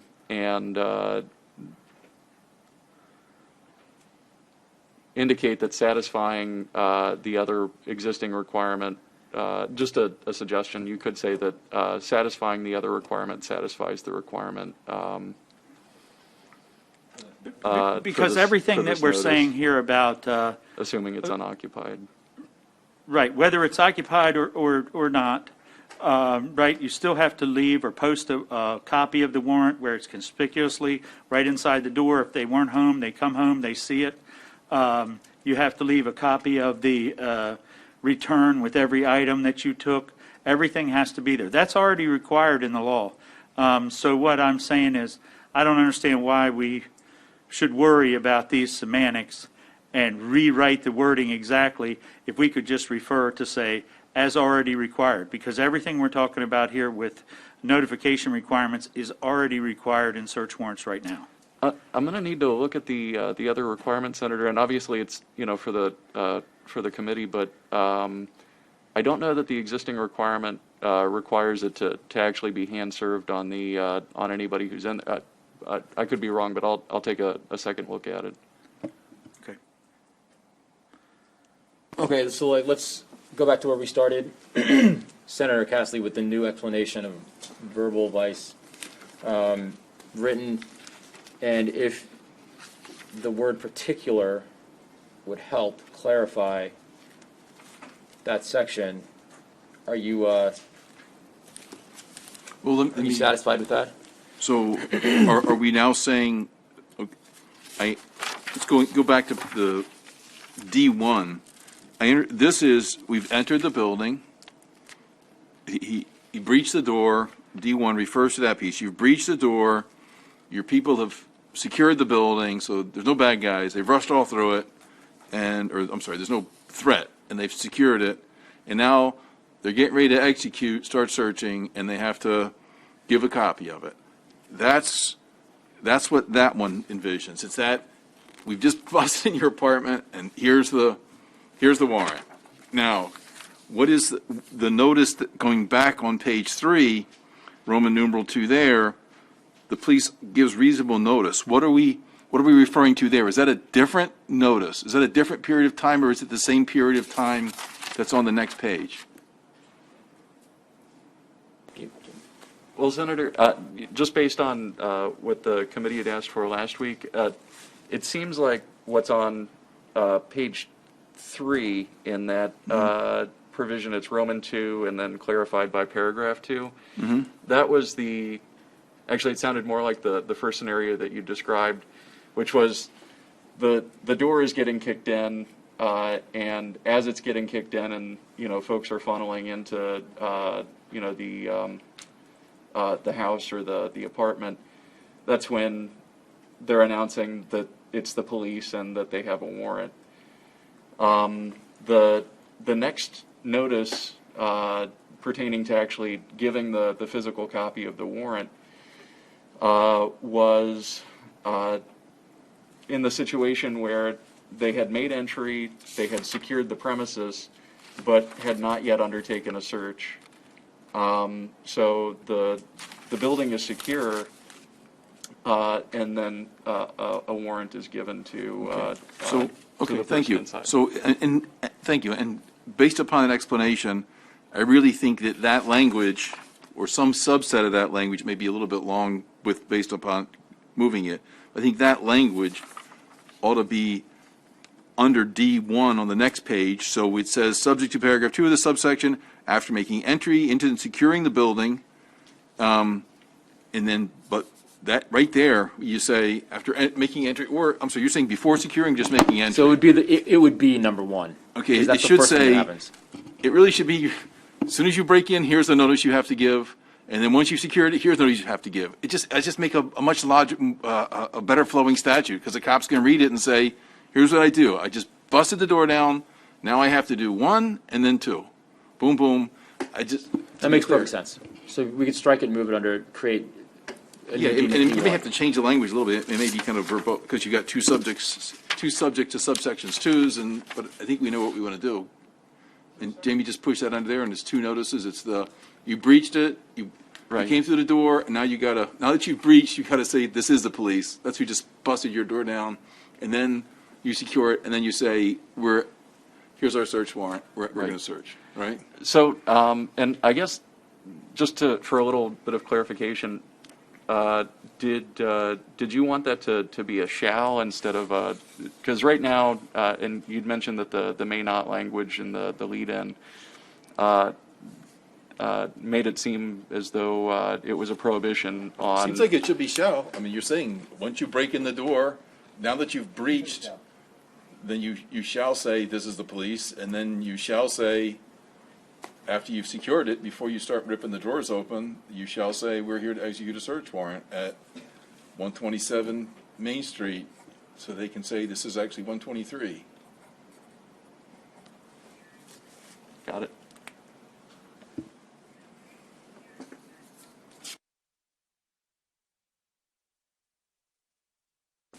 We'll make a motion to adopt that new configuration, and it's been seconded. Is everyone okay with doing that? As part of that, can we change N to any? Also, it's all in the same paragraph. That's in the D1 on the serving the warrants in D1. search warrant to, instead of saying an occupant to any occupant. It's all part of that same, That's fine, yeah. okay. Is everyone okay with that? All right, great. Thank you for that. It's helpful. It may just a little bit of discussion here, question for council.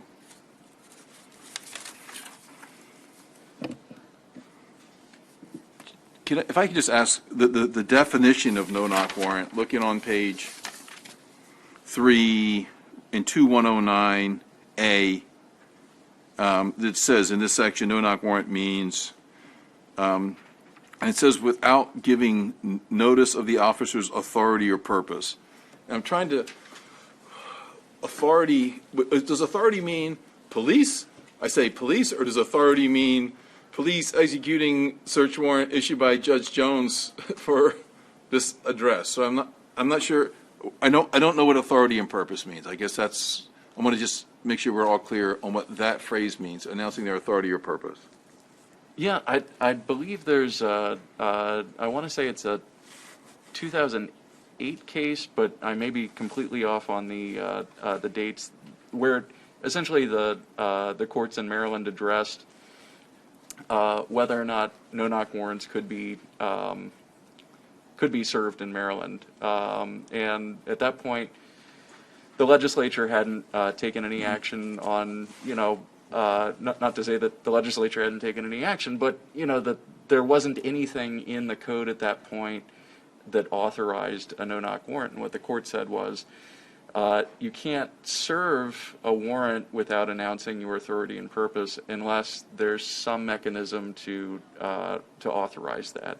Okay. So I'm kind of thinking that looking at that case might be helpful. I don't have the language. No, I like that you did that. I guess then what I would also then giving notice is sort of a technical term. As a lawyer, I think giving notice means I got to send you a postcard. I got to do, but then what you just said was announcing, and maybe. I don't want to leave any ambiguity here, because I wouldn't want no-knock definition to suddenly become, well, was that a good enough notice issue? And then we're litigating all that. So it seems to me that just announcing would be, instead of giving notice of, you could leave the authority or purpose, police or search warrant or something, that's fine. But then instead of giving notice of, just announcing, because that's the word you just used. I think that makes it better. It's simpler. We're just not announcing it. And we all know what announce means. You yell it out. That's announce. That's the announcement, so you yell it out. And giving notice can require so many different things. It's such a technical term. So my proposal would just be changed giving notice to announcing. So the language that actually went into the definition, sort of intentionally mirrored the language in the Courts and Judicial Proceedings article on warrant issuance that provided for no-knock warrants. So in that section, it's actually earlier in the bill. It's 1203A2. So it actually tracks earlier language that is in statute, and it was meant to track that language because that's where the statute actually does sort of spell out what a no-knock warrant is. And I'm sorry, I'm looking. Where is I got one. I got 1203A, and then right. It's so on page 2 of the reprint. Yep. If you look between lines 9 and 17. Okay. That's where it says that an application for a search warrant may contain a request, and I'm just going to read the existing law, may contain a request that the search warrant authorize the executing law enforcement officer to enter a building, apartment, premises, place, or thing to be searched without giving notice of the officer's authority or purpose, and then on the grounds that there's reasonable suspicion to believe that without the authorization, property subject to seizure may be destroyed, disposed of, or secreted, or the life or safety of the executing officer or another person may be endangered. So that was meant to mirror that language in the definition of what a no-knock warrant was. Okay. Well, for consistent, I withdraw that. Then you're right. I mean, I thought we were making up new language, but if that's what's there, I agree with you, Jamie. It's going to be consistent. So I withdraw that concern.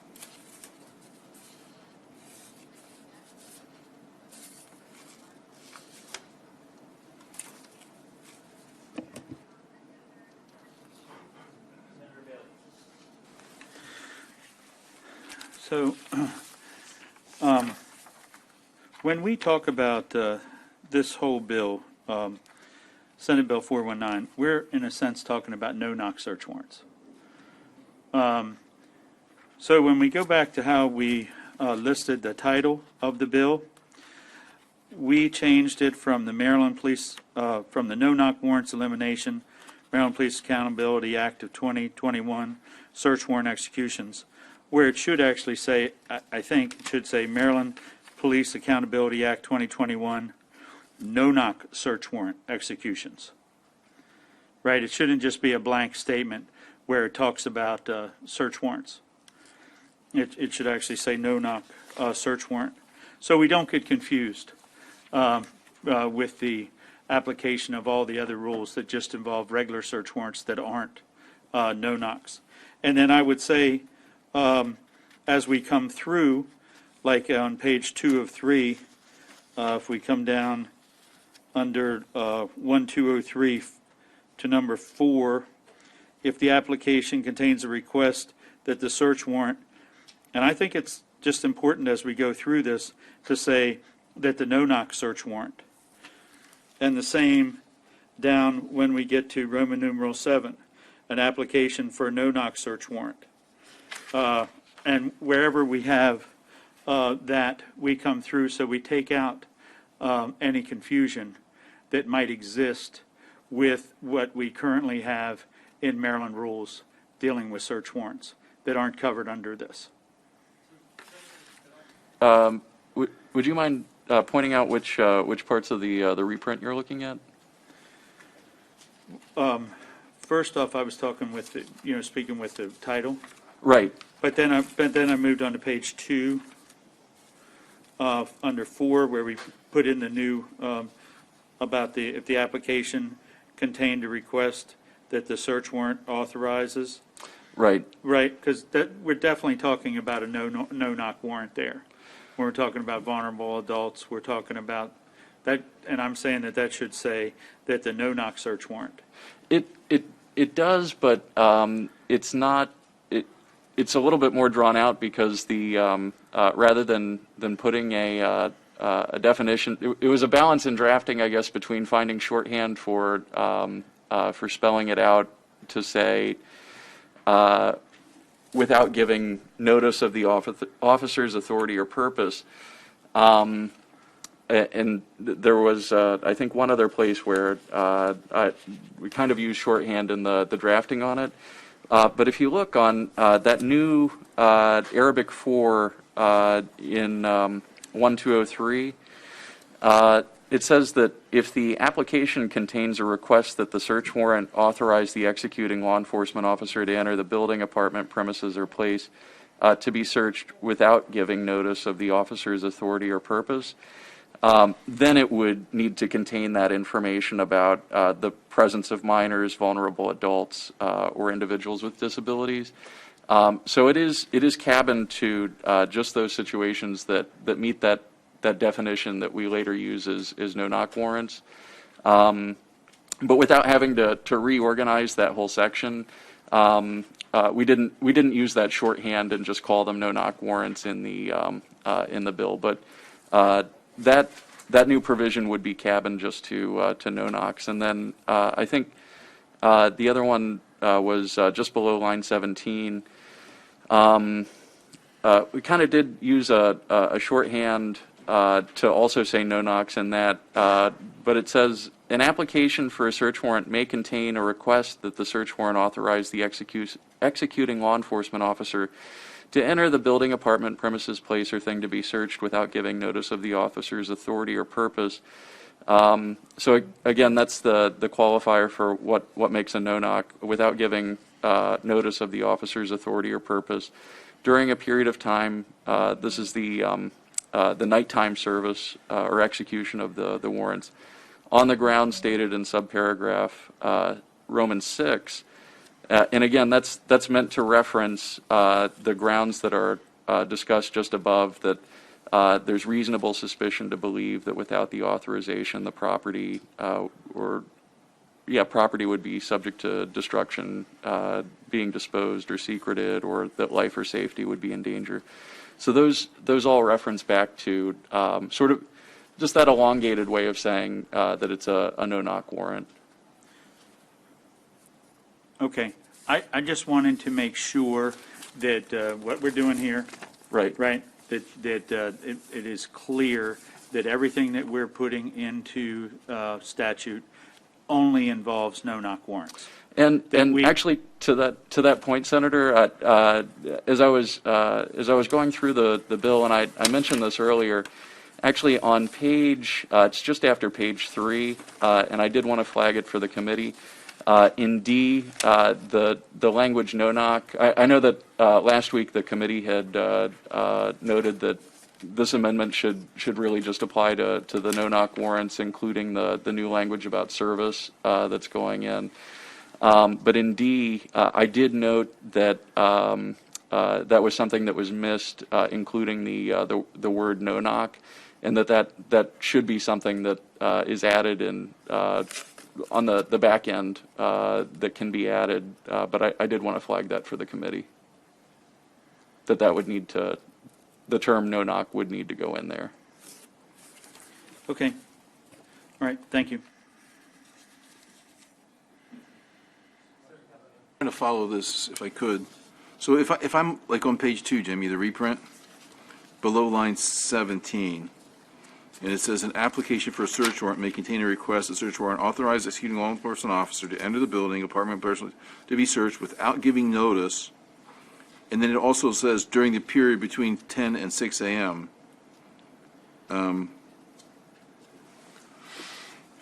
We're putting both of those in this provision. So Bifurcates it. You know, the way that it ends up lining up is you've got, looking at page 2, in the existing language, that's where we plugged in the, this is the daytime, just using daytime. So it's for either one. If you want to do no knock or a midnight warrant. No. So to make this apply to only no knock warrants, it was bifurcated to say this only applies, the daytime nighttime distinction only applies in the context of no knocks. So in A Roman 6, that's what you're seeing for the daytime warrants for no knocks. For A Roman 7 on page 2, that would be the nighttime execution, and that what that requires is a finding of good cause, an additional finding of good cause for serving at those hours. But in both cases, in Roman 6 and Roman 7, that applies just to the no knocks. So the daytime nighttime distinction. 6 is midnight. 7 is no. I'm sorry. Not midnight, but from. So the daytime would be 6 a.m. until 10 p.m. at night. And then the nighttime service would be 10 p.m. to 6 a.m. at night. Or, excuse me, 6 a.m. in the morning. Oh, this is daytime, yeah.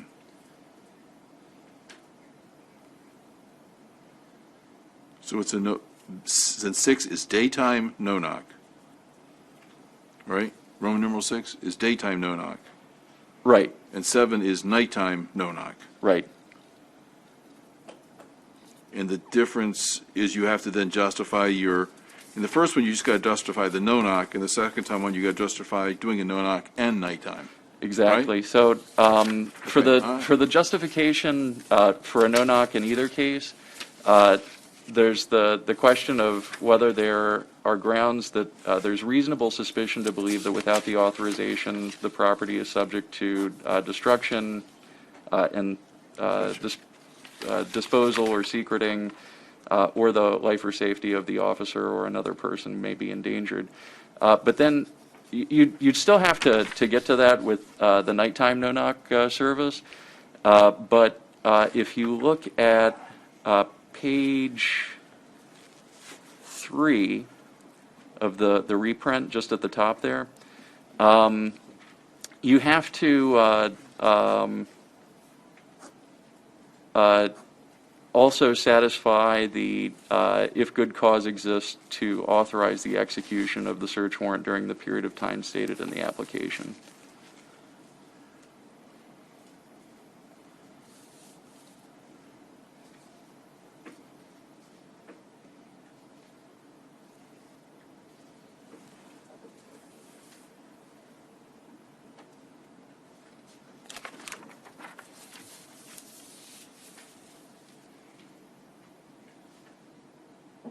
And I suppose as I'm reviewing this for probably the fifth or sixth time today, and I guess you always notice something new, you could clarify in that on page 3, Roman, if you wanted to tighten the language further, I suppose what you could do is add in that language, that elongated way of saying no knocks, to say, also include that language that says, enter the building, apartment, premises, or place or thing to be searched without giving notice of the officer's authority or purpose,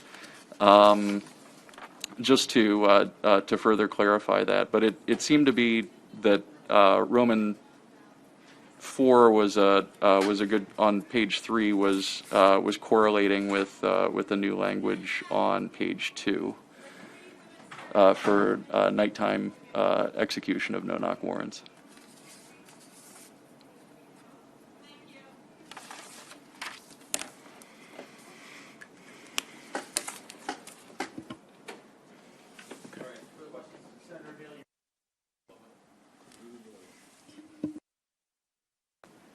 Senator Bailey? Oh, okay, never mind, sorry. I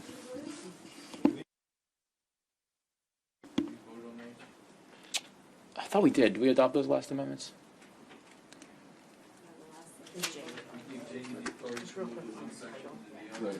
Yeah, okay, we voted on that. Yeah, we did. All right, Senator Heddleman. I'd like to put forward an amendment, 703925. Thank you, Mr. Chairman. So we had this discussion last week about giving notice, about how much time it should take between when someone requests a warrant and how long it is effective. And the current law is 15 days. And I did a little more research about this over the weekend. And 15 days just seems like it is an outlier. 40 out of 50 states have less than 15 days. And of those, about half have 10 days.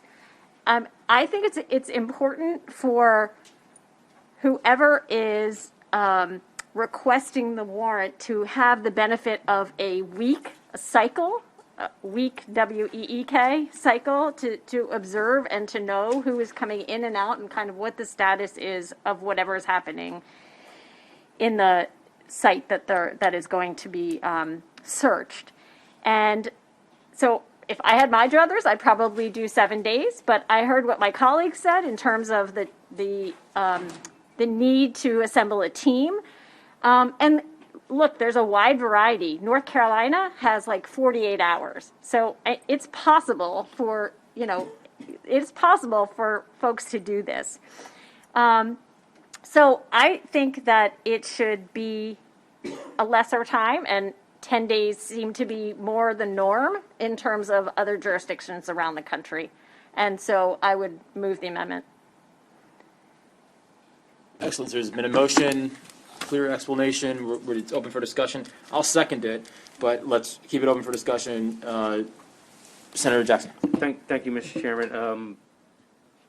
Has there been a problem? I mean, I think we discussed last week, you raised a question about the 15 days. Is there a particular problem because 40 other states use less time than Maryland? Is there a particular problem we're trying to alleviate, or is there a concern that this is too much time? And if so, why? I think it is too much time, and I do think that there are problems. I mean, there are a number of situations around the state where there have been mistakes, and I think part of what can tighten things up is to is to have that shorter period of time and to have a better handle on exactly what's happening. Now, most of these SWAT deployments are for drugs. I found this report, actually, going back to the hearing that we had. I realized I'd asked the question of the state's attorneys of how many people had been injured as a result of these, and they sent me a report. Unfortunately, it only goes to 2014. We used to require every year a report that includes all kinds of information, really interesting and good quality information that I think would be beneficial to us, and that's actually the next amendment I'm going to offer.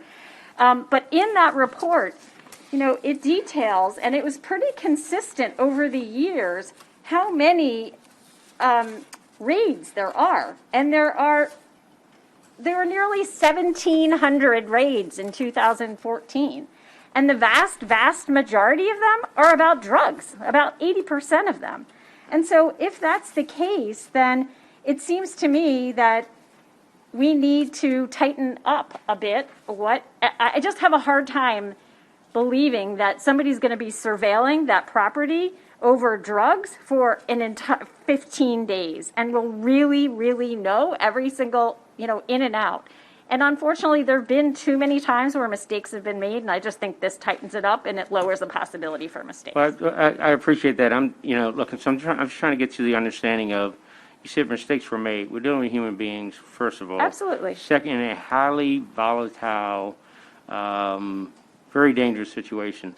Secondly, you talk about the majority of these were for drugs. Unfortunately, we have a drug problem in our country. And the key is to eradicate that challenge. Thirdly, if there are mistakes made for 1,700, how many mistakes were made? You said that there were a number of mistakes. If you said there were 1,700 no-knock drug raids, percentage on mistakes. So I think, if we want to, I'm just trying to get clarification here. If we want to shorten the time because there's too many mistakes because we have too much time, or are we going to shorten the time and hopefully we're going to alleviate mistakes, which I believe, I'm not sure of the exact history on the 15-day piece. I think that was to shore up not only logistically, but also to check and recheck to ensure that you have targeted information that's substantial, that qualifies according to the warrants you have, and to make sure that everyone is clear on the purpose. So I'm just trying to understand the purpose of moving it from 15 days to 10 days. So again, I think it has to do with no knocks are for extreme circumstances, right?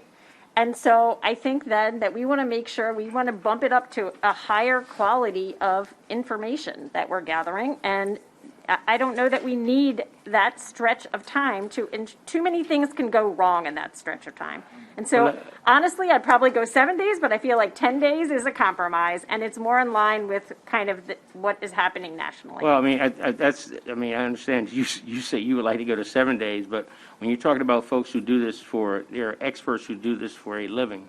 And so, while we don't have it written, these assessment phase or periods, to tighten up, yes, no-knock warrants are extremely intense and volatile, can be volatile. And I think that attention to detail is valuable. Just because 40 other states do it a certain way doesn't mean that Maryland is doing it the wrong way. Unfortunately, in this business or in that business, things go wrong.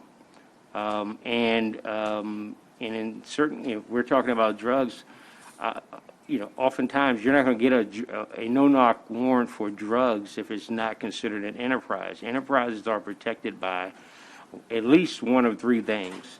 Vicious dogs, booby traps, or weapons, or maybe all three or more. And so, from a logistical standpoint, the fact that we may want to bump that down and have them done more rapidly, I'm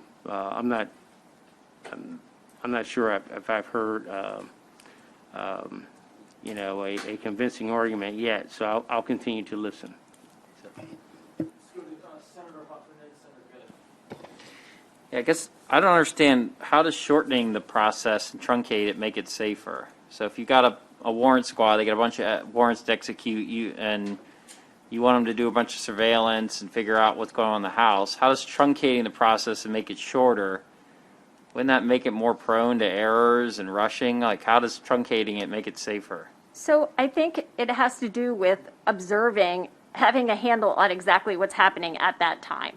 And the longer it goes, the less likely it is that your initial assumptions still hold farther out.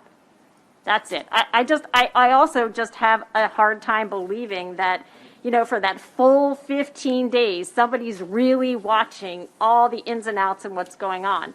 And generally, because something happens in week 1 doesn't necessarily mean it's going to happen in week 2, but it gives you enough time to really have a sense of kind of the comings and goings in that particular house. So does this affect all warrants or just no knocks for the 15? I would say no knocks. Just no knocks? The amendment is just for no knocks. So then for other warrants, why wouldn't you want to do it for all warrants? Because you could do a knock and announce with 15 days. You could do any other warrant for 15 days. Honestly, if that's 15 days is a dangerous standard. if that's the choice of the committee, I'm happy to go for all warrants. All right. I think a knock and announce can be dangerous too, and you're I allowing agree. 15 days or any other. Did you get any feedback, or have you talked to any police about state police, or anybody executes warrants about 15 days versus 10 and how it's going to affect warrant squads or outstanding I've warrants? talked to some academics who study this. Academics. Yep. Okay.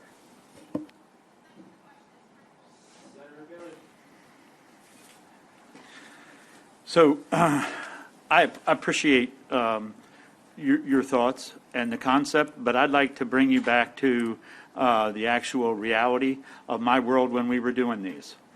And here's the fact. If you want to keep a secret, you don't tell anyone. So the day that you get the warrant signed, right? I'm working with my investigators. The day that warrant is signed, when we come back from the warrant, especially now that it's a no-knock, that is potentially the first time that the SWAT team will ever have known that there is a no-knock warrant or we're even working on those individuals. Okay? So now that's the case. So now you've brought these people in. First thing that they're going to have to do, and familiar with any agency that I've worked with, they all have to do a threat assessment. They have to do threat assessment forms. They have to get signed off not only by the team leader, but all the way up through their chain, right? The whole time that that's happening, that's when surveillance is happening. Then you've got to change people's schedules and move them around. The 15 days for a no-knock warrant is much more, I would say it's much more practical than it is for a regular search warrant. It is imperative because you have so many more moving parts. And the fact is that you say, well, I want to make it 10 days, so we rush some of these situations when we're talking about threat assessments and surveillance so that we can do it as safely as possible, just to change it from 10 to 15.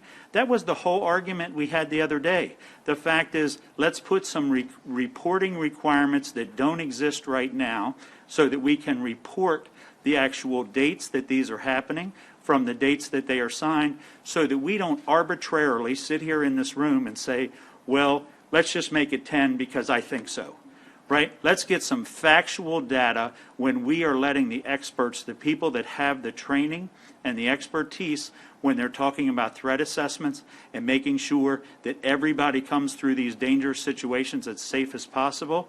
I think that the 15 days, what currently exists, we keep it at those 15 days, and then we make the requirements. And once we get the data back, I'll be more than happy, Senator, to work with you on reducing some of the dates. But I think that just on a whim saying, well, we're going to do it this way, and the only reason that I would,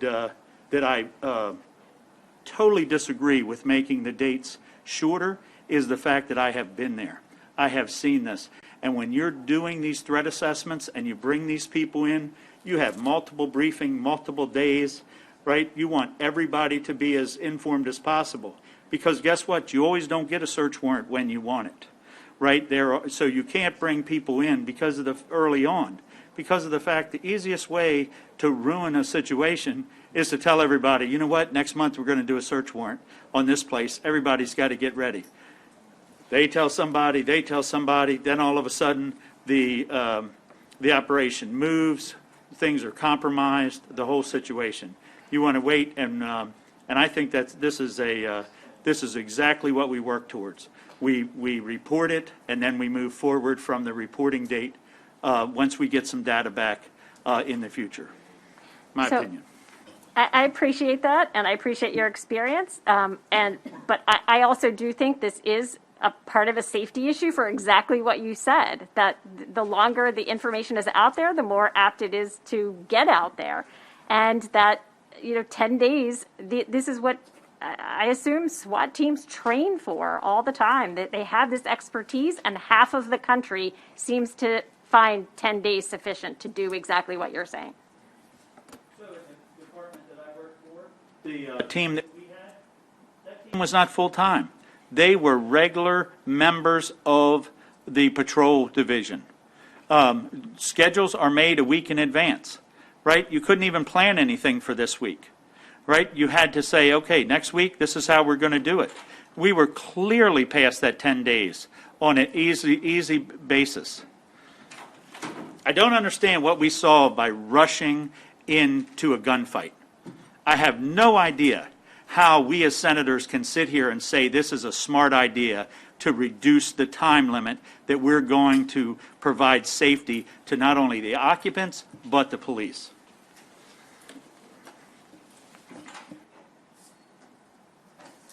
All right, anyone else want to speak on it? Senator Sidnor. I just had one question. When I was looking at the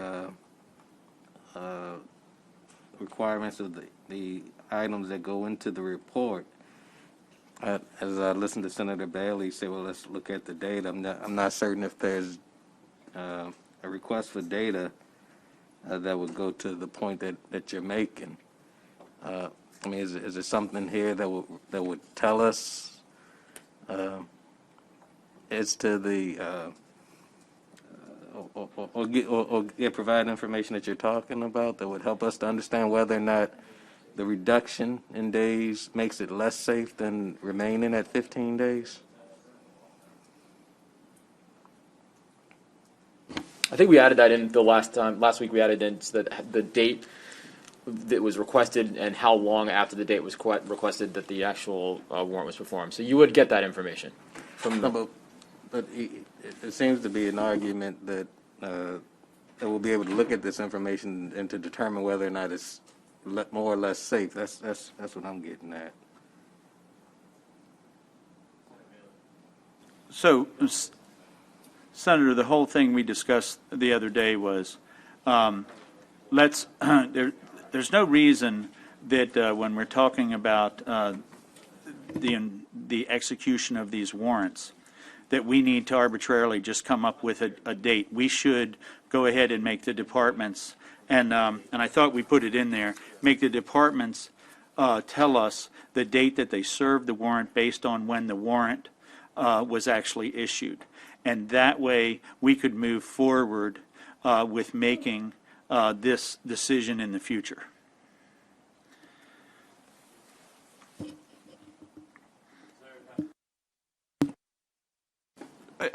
First of all, just clearance. This amendment, Jamie, would just apply to no-knock warrants, right?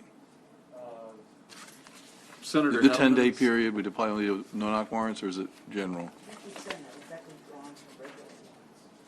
Right, it's that's for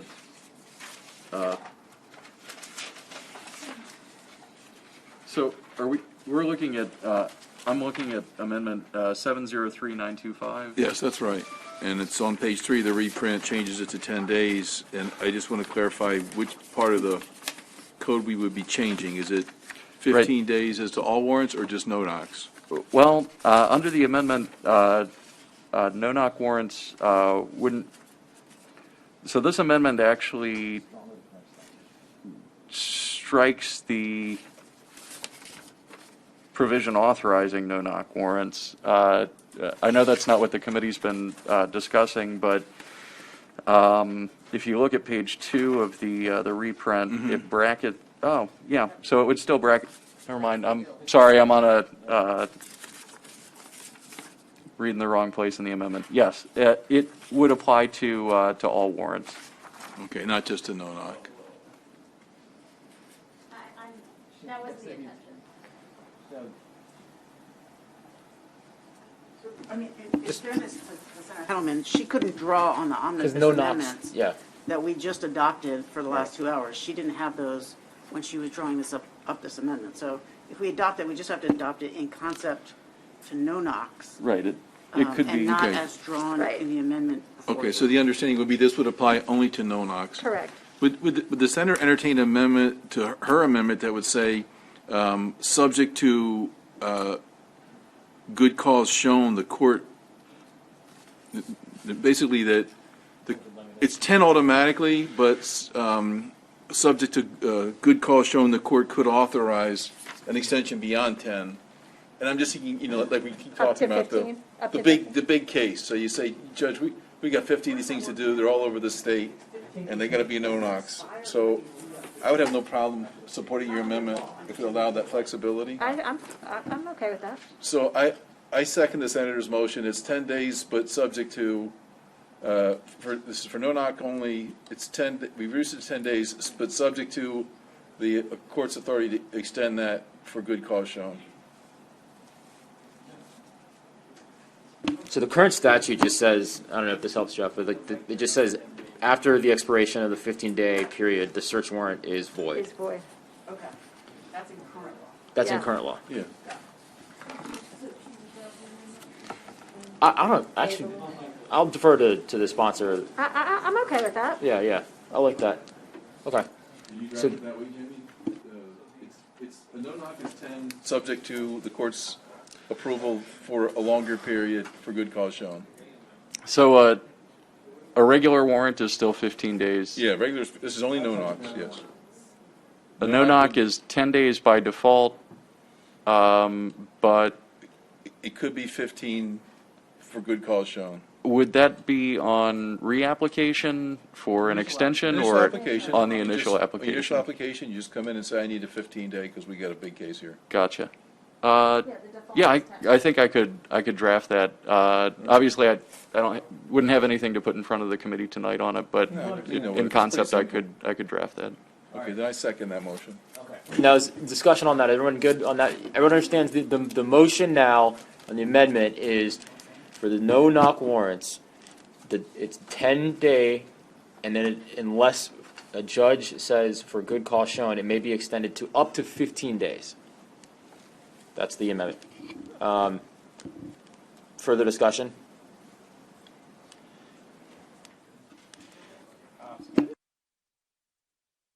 Just because I asked doesn't mean you have to say it. All right, Senator Jackson and Senator Bailey. Again, I'll go back to, I was waiting during the discussion to find out why we were actually doing this versus someone saying, I think 15 days is too long. Let's do it 10 days. And I didn't hear that, so I'm still waiting on that answer. Sure, Senator Cassidy, but I'll speak on this too. But go ahead. I just thought, look, the testimony and some of the folks that I've talked to, some academics, some actual law enforcement officers, and in prepping for even the hearing before you had the hearing, before Senator Carter had the hearing, just said that sometimes it gets stale, and if you extend it, if they last for too long, things change over the course of time, and so in order to ensure that the freshness of the intel and the assessment, just limiting it to 10 days. But Senator Cassidy. Because under the no-knock, the judge is actually weighing not only the community's interest in getting whatever it is inside that building, the contraband or the whatever the criminal activity is, we also have to weigh, because it's no-knock and it raises the danger, he has to also, or she has to also weigh the potential that there may be people and they're vulnerable people.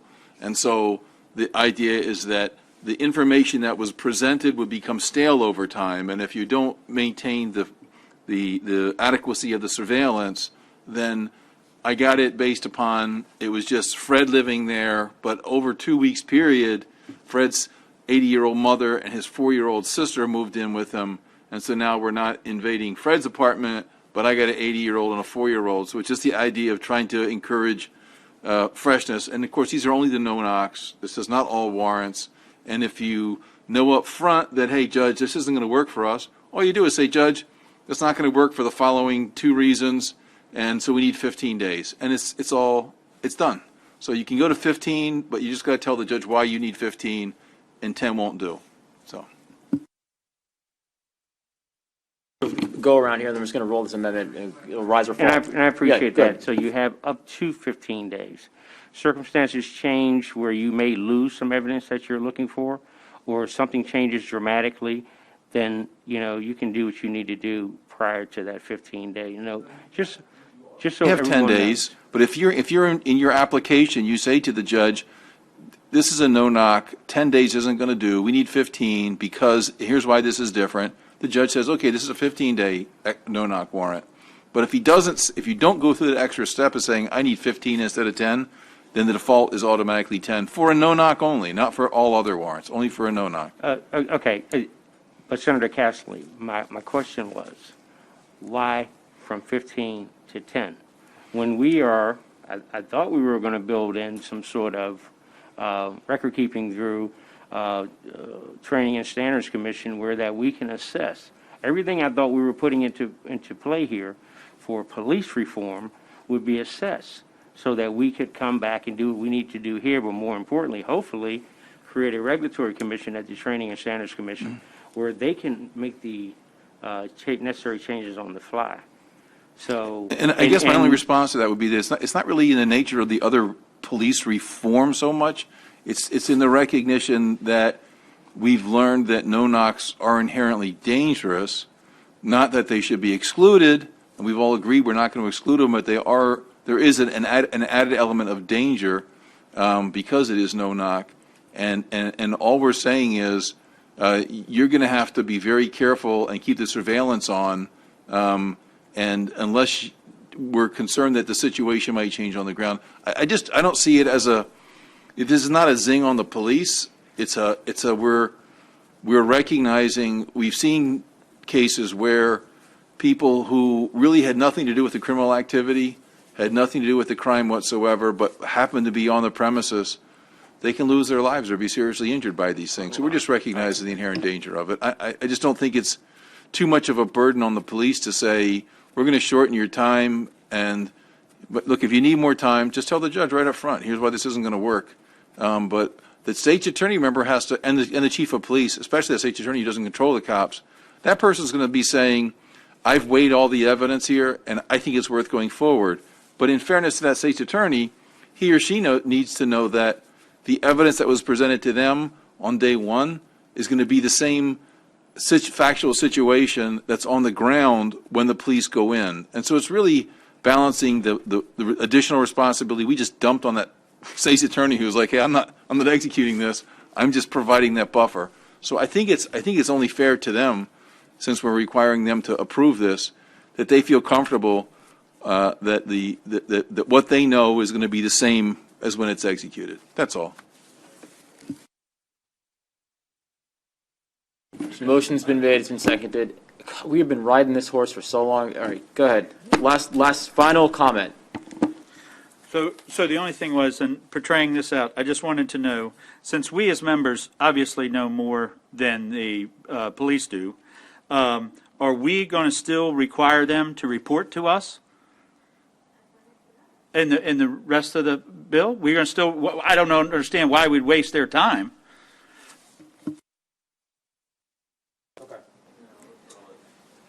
Vice Chair Waldstreicher. Yes. Senator Lee. Yes. Senator Castley. Yes. Senator Heddleman. Yes. Senator West. Yes. Senator Sidnor. Yes. Senator Jackson. No. Senator Bailey. No. Senator Carter. Yes. Senator Huff. No. Chairman Smith. Yes. So the amendment carries. Okay, do we have another amendment? Amendment, and this is amendment 563821/1.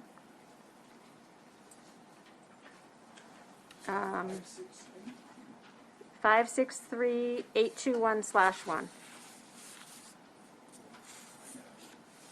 Yep. So this goes to that reporting requirement, and it goes to the kinds of information that we collect. I am happy to share this report that was mandated for a number of years, but unfortunately sunset in fiscal year 2019. And this was something that you can go and GoCap, and I'm happy to send this around if you'd like. But it's a deployment data analysis, and there's 17 pages here of really good information about the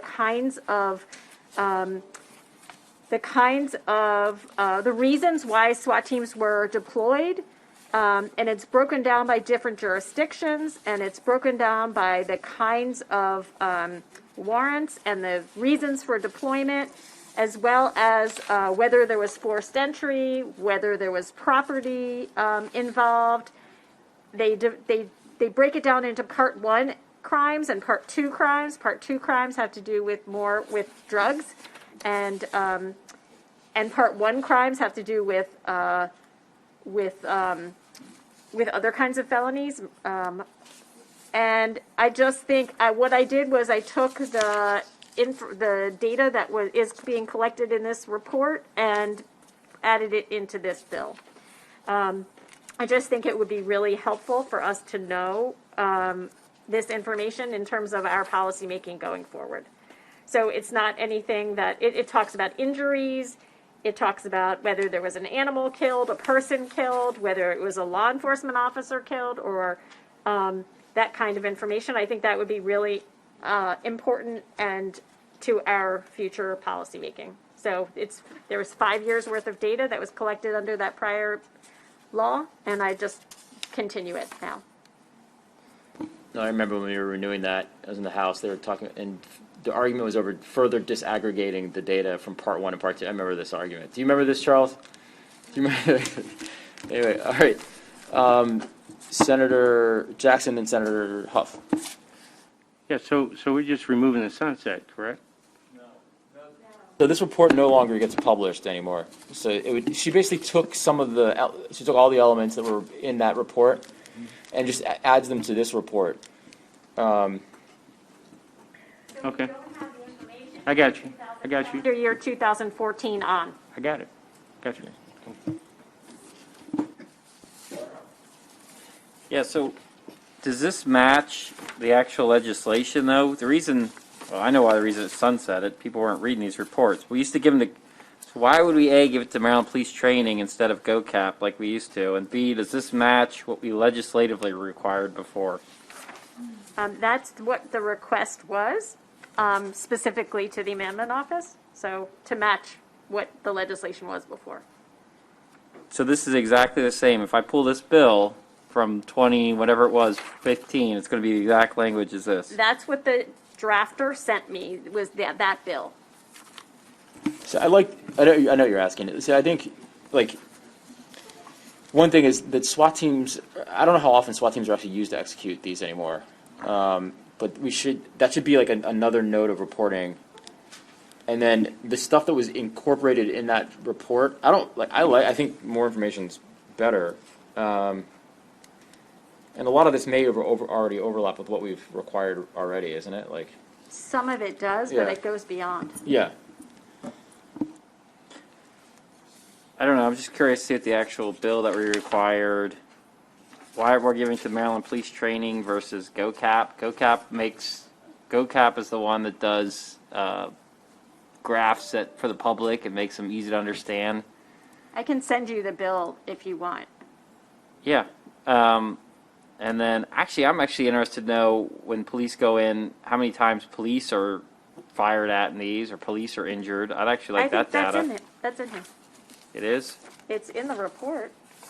We should take out the qualifier from SWAT, because the majority of these are not performed by SWAT teams. So I like the information. And I remember when we passed the bill, I think we did add whether an officer was involved, whether an officer was injured. I don't know, it's not in this language here. Whether a person or a domestic animal was injured, maybe? Oh, but it would have to be by the SWAT team. Yeah. Yeah, I mean, it's broken down here, whether it's an officer or the injury deployment where a SWAT officer was injured with no injury, and then I think if there was a death as well. It's just not on the amendment here. The person was killed. Well, it's in the report. Whether a person was injured, whether a SWAT officer was injured and not injured, yeah.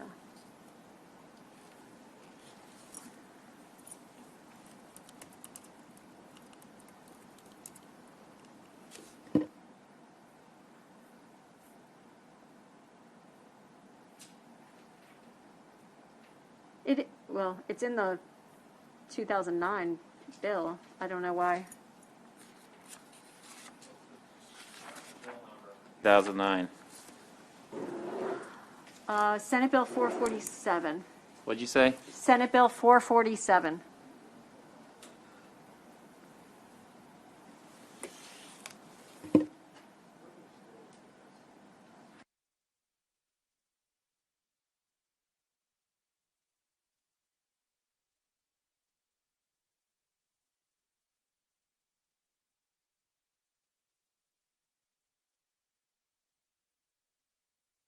Look at number B6, whether a person was injured or killed,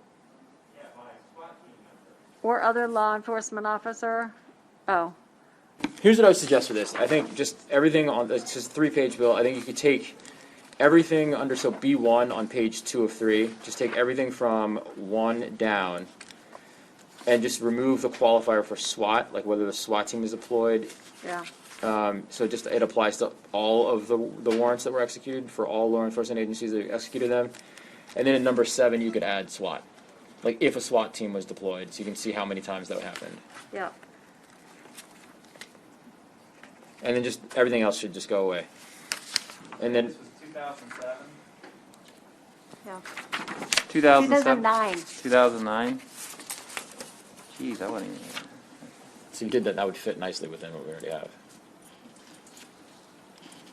I can make that change. Okay. So what do you guys think about that?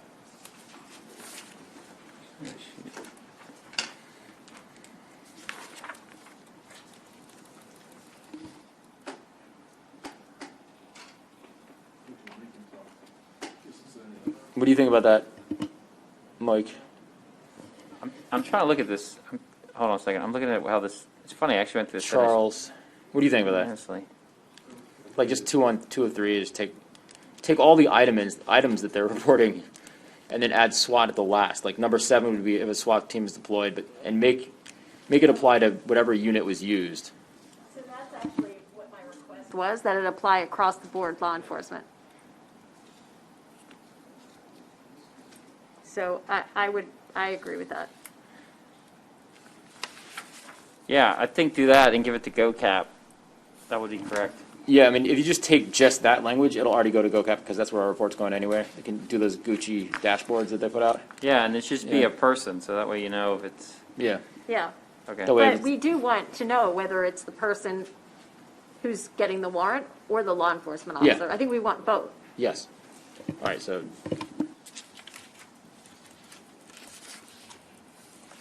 So just to clarify, these numbers, so numbers 2, 3, 4, and actually 5 and 6 would be for not just SWAT-related incidents, but all warrants. And as to whether a person or domestic animal was injured or killed, it wouldn't just be by a SWAT team member or other law enforcement officer. It would be by anyone during the execution of the warrant. And then would you want some disaggregation of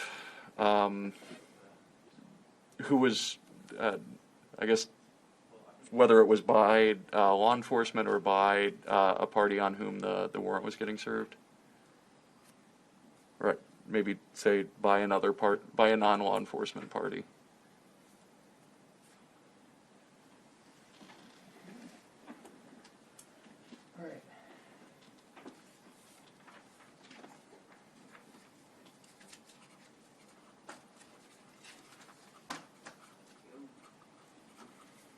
All right, does everyone understand what the amendment does? Senator Cassidy. We're going to get a report of service of any warrant by any law enforcement agency, and it's going to tell us the number of arrests made, if any, whether the property was seized, whether the forcible entry was made, whether a weapon was discharged, whether an animal was hurt, and the law enforcement agency has to compile this. I mean, I'm not adverse to reporting, but I'm just trying to understand. I'm not sure what we get at. I mean, what are we gonna? I'm just trying to get. Where do we go from here with this? So we get information back. The courts have said that warrant is constitutionally authorized. Part of it also is to dig more into no-knock warrants too, is to gather more information about of the consequences of them. Well, I think we did. Is this all warrants or just no-knocks? This is all, but will include no-knocks. In a way, I'm just trying to. Yeah, I just hate to burden. I mean, police agencies collect so much reports. They do so much stuff. If we want to report on no-knocks, if our intent is to say, wow, people are dying left and right in no-knock warrants, okay, that's interesting. I mean, we don't want to back off on warrants, and the courts have a pretty good handle on that. I would just suggest that maybe you want to limit this to no-knock warrants, and then people who execute those file a report, as opposed to all warrants. I think. Well, I mean, Senator Huff talked about, quick knock warrants can be dangerous as well. So I think it would be more than interesting, informative in terms of looking at the differential between the two. I feel the same way. Obviously, we're dealing here with no knocks. That's kind of the scope of our question. But like I said earlier, we do need to broaden our aperture and talk about all warrants, because we've done, I think, really good work on this in the procedures, like three-tiered approval, limiting the time and date and circumstances, limiting the length of the warrant. But once you get to the other ones, like the knock and announce, it's kind of like loosey-goosey. And I think that reporting is going to be really important, because we eventually do need to address that. I mean, I think that's something that is kind of the next frontier, but that's not this discussion tonight. Senator Bailey. So I think what we've been doing is dealing with no-knocks. And I think clearly what we do tonight and what we do on this bill, reporting-wise, everything else, should just involve no-knocks. If we want to do something with police training standards and say, you know what, we need them to come up with some documenting requirements for police departments to give them information about all warrants, I think that would be something that's easily worked on. But when we talk about this legislation right here, I think we should stay to our focus, which is what we're dealing with, is no knocks.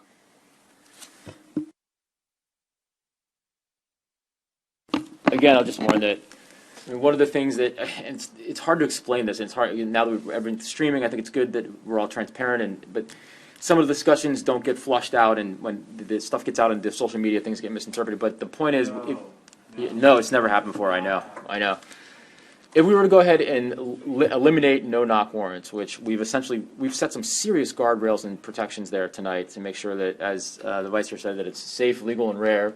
But then everything would migrate over to just the knock and announce. And if you look into the statute of the knock and announce, there are, I think that would trouble you if you're looking for reform. And so I think collecting that information is going to be really important for us as we move forward. Even though we're only dealing with no-knocks, when you go to the knock and announce, this, like, I'm just looking at it, it's the circuit court circuit court or district judge may issue a search warrant for probable cause to believe that a misdemeanor or felony is being committed by a person in the building, apartment, premises, place, or thing within the territorial or jurisdiction of the judge. Like, that's, like, and it's not, like, we don't put time constraints on the knock. It could be just knock, knock, knock, and you're in. So, I mean, I think that's a different conversation than tonight, but the data that we collect is going to be very important for future discussions. And that's why when you think about places like Virginia, that they get to say, hey, you eliminated no knocks, but then everything migrates over, and you've got this probable cause standard and less scrutiny over the whole process. So we do have to broaden the aperture of what we're thinking about when we're thinking about reform, and I think this information will be instructive as we continue that conversation. Senator Bailey. So as we talk about reporting requirements,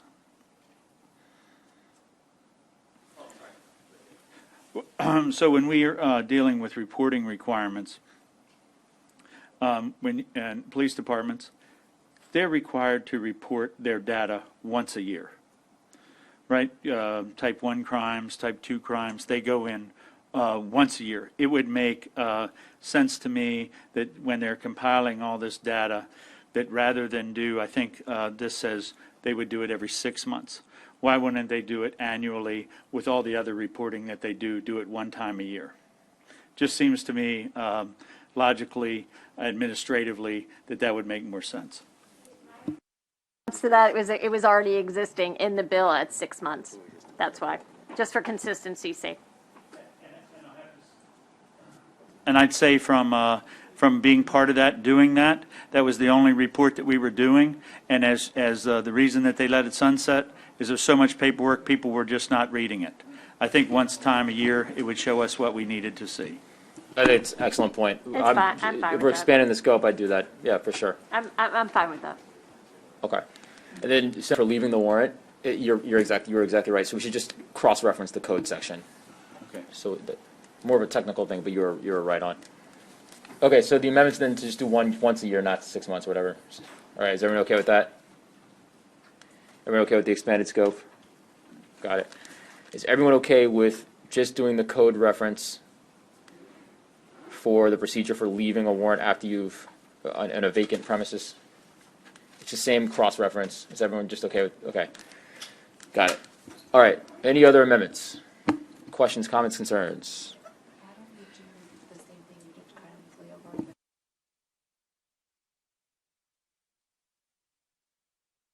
I do have another amendment.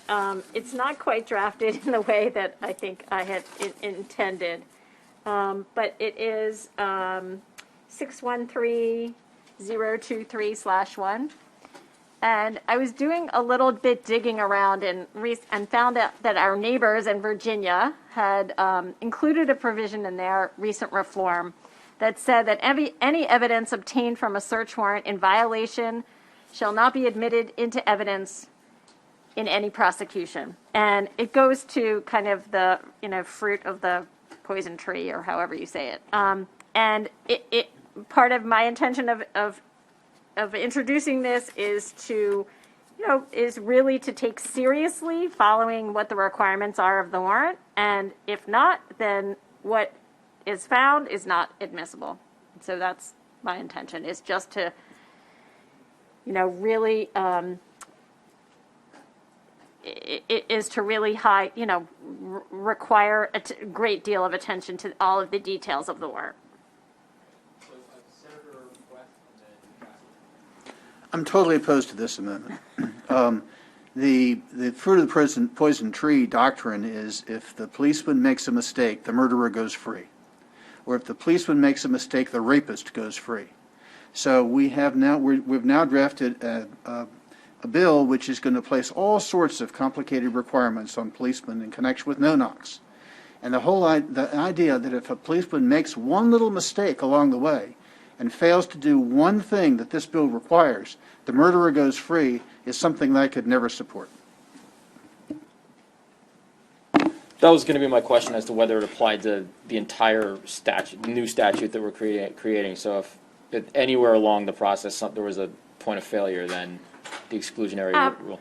Look, I don't have any problem with trying to make it much more narrow. You know, if somebody's not wearing their police officer T-shirt, obviously that's not what I'm going at here, going for here by any means. But I do think it is, the process is really important. And that's what I'm going at, not having abuse of the process. Yeah, and I appreciate that, Senator, but, I mean, you look at, the Maryland rules, which the courts look to and the police look to, it's the Rule 4601, it's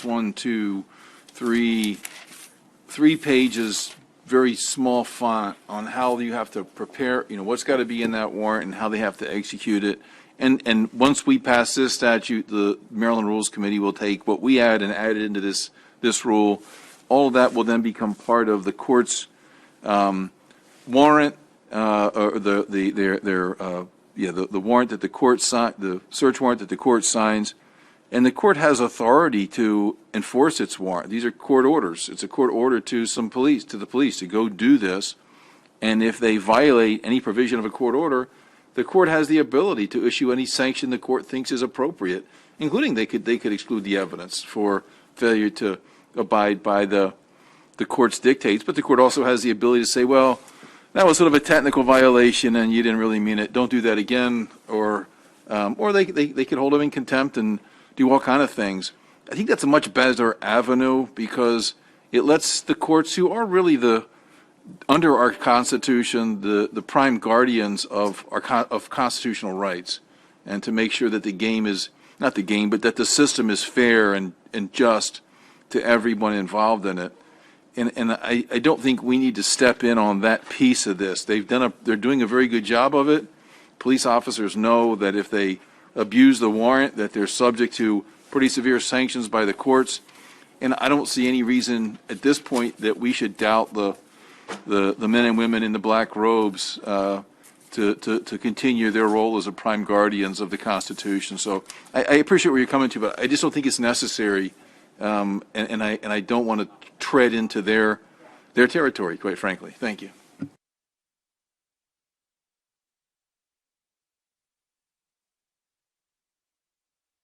I was actually going to say exactly somewhat like Senators West and Cassidy. I think it's already in place, so I would move unfavorable on this amendment. Motion for the unfavorable has been seconded. She got a second delay. All right. So we'll roll the unfavorable on this amendment. Vice Chair Waldstreicher. Yes on the unfavorable. Senator Lee. No. Senator Castle. Yes. Senator Heddleman. No. Senator West. Yes. Senator Sidnor. No.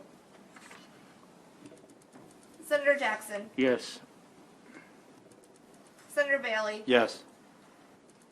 Senator Carter. No. Senator Huff. Yes.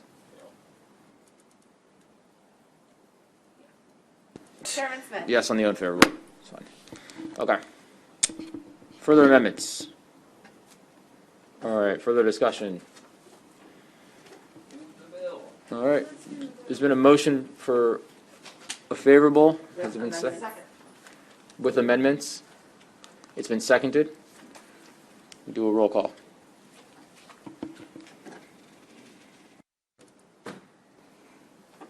Vice Chair Waldstreicher. Yes. Senator Lee. Yes. Senator Castle. Pass. Senator Heddleman. Yes. Senator West. Yes. Senator Sidnor. Yes. Senator Jackson. Yes. Senator Bailey. Pass. Senator Carter. Because it was my original bill to eliminate no-knocks, and because I don't believe in putting lipstick on a pig or making bad practices better through reporting and layers of supervision, I'm going to vote no on the bill, even though I understand and appreciate the efforts to make it better. Thank you. Senator Huff. Yes. Senator Cassidy. With an endorsement like that, I have to go with a yes.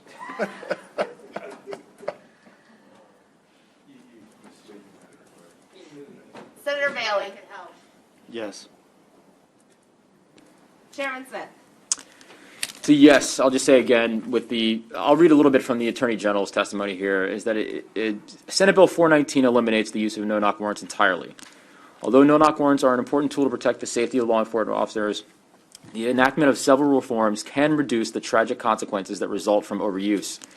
No-knock warrants should be authorized only when necessary to secure the safety of police, not to avoid the destruction of evidence. The level of scrutiny needed for no-knock warrants should also be considered, perhaps requiring high-level approvals within the police department and review by the state's attorneys. That's exactly what we've done here tonight. We've instituted several layers of approval. We've restricted the time and place and manner, and we've ensured that they're going to be extremely rarely used. Another cautionary tale for this whole thing, and I think this is what Virginia did, is if you eliminated no-knocks, everything would migrate to the knock and announce, which are wholly unregulated and have, as the testimony reflected, more dangerous consequences for our citizens. So with that, I'll say yes, and the bill passes. So one other just technical thing, I want to say that make the subject to this to the approval of the committee to allow, favorable with amendments, but with further technical and clarifying and stylistic changes. Just want to make sure that the committee has approved that action as well for the committee council to take. Everything's good with that? Everyone's good? Thumbs up. Okay. That ends that. Senator West, go ahead. Thank you, Mr. Chair. Is it too late for me to ask to be added as a co-sponsor of Senator Sidner's bill that we considered earlier, 71? The expansion of the body cameras was an important part of my omnibus bill.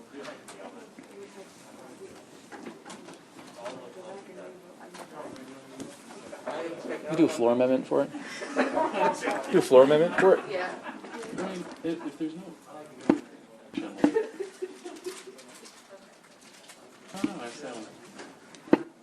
I think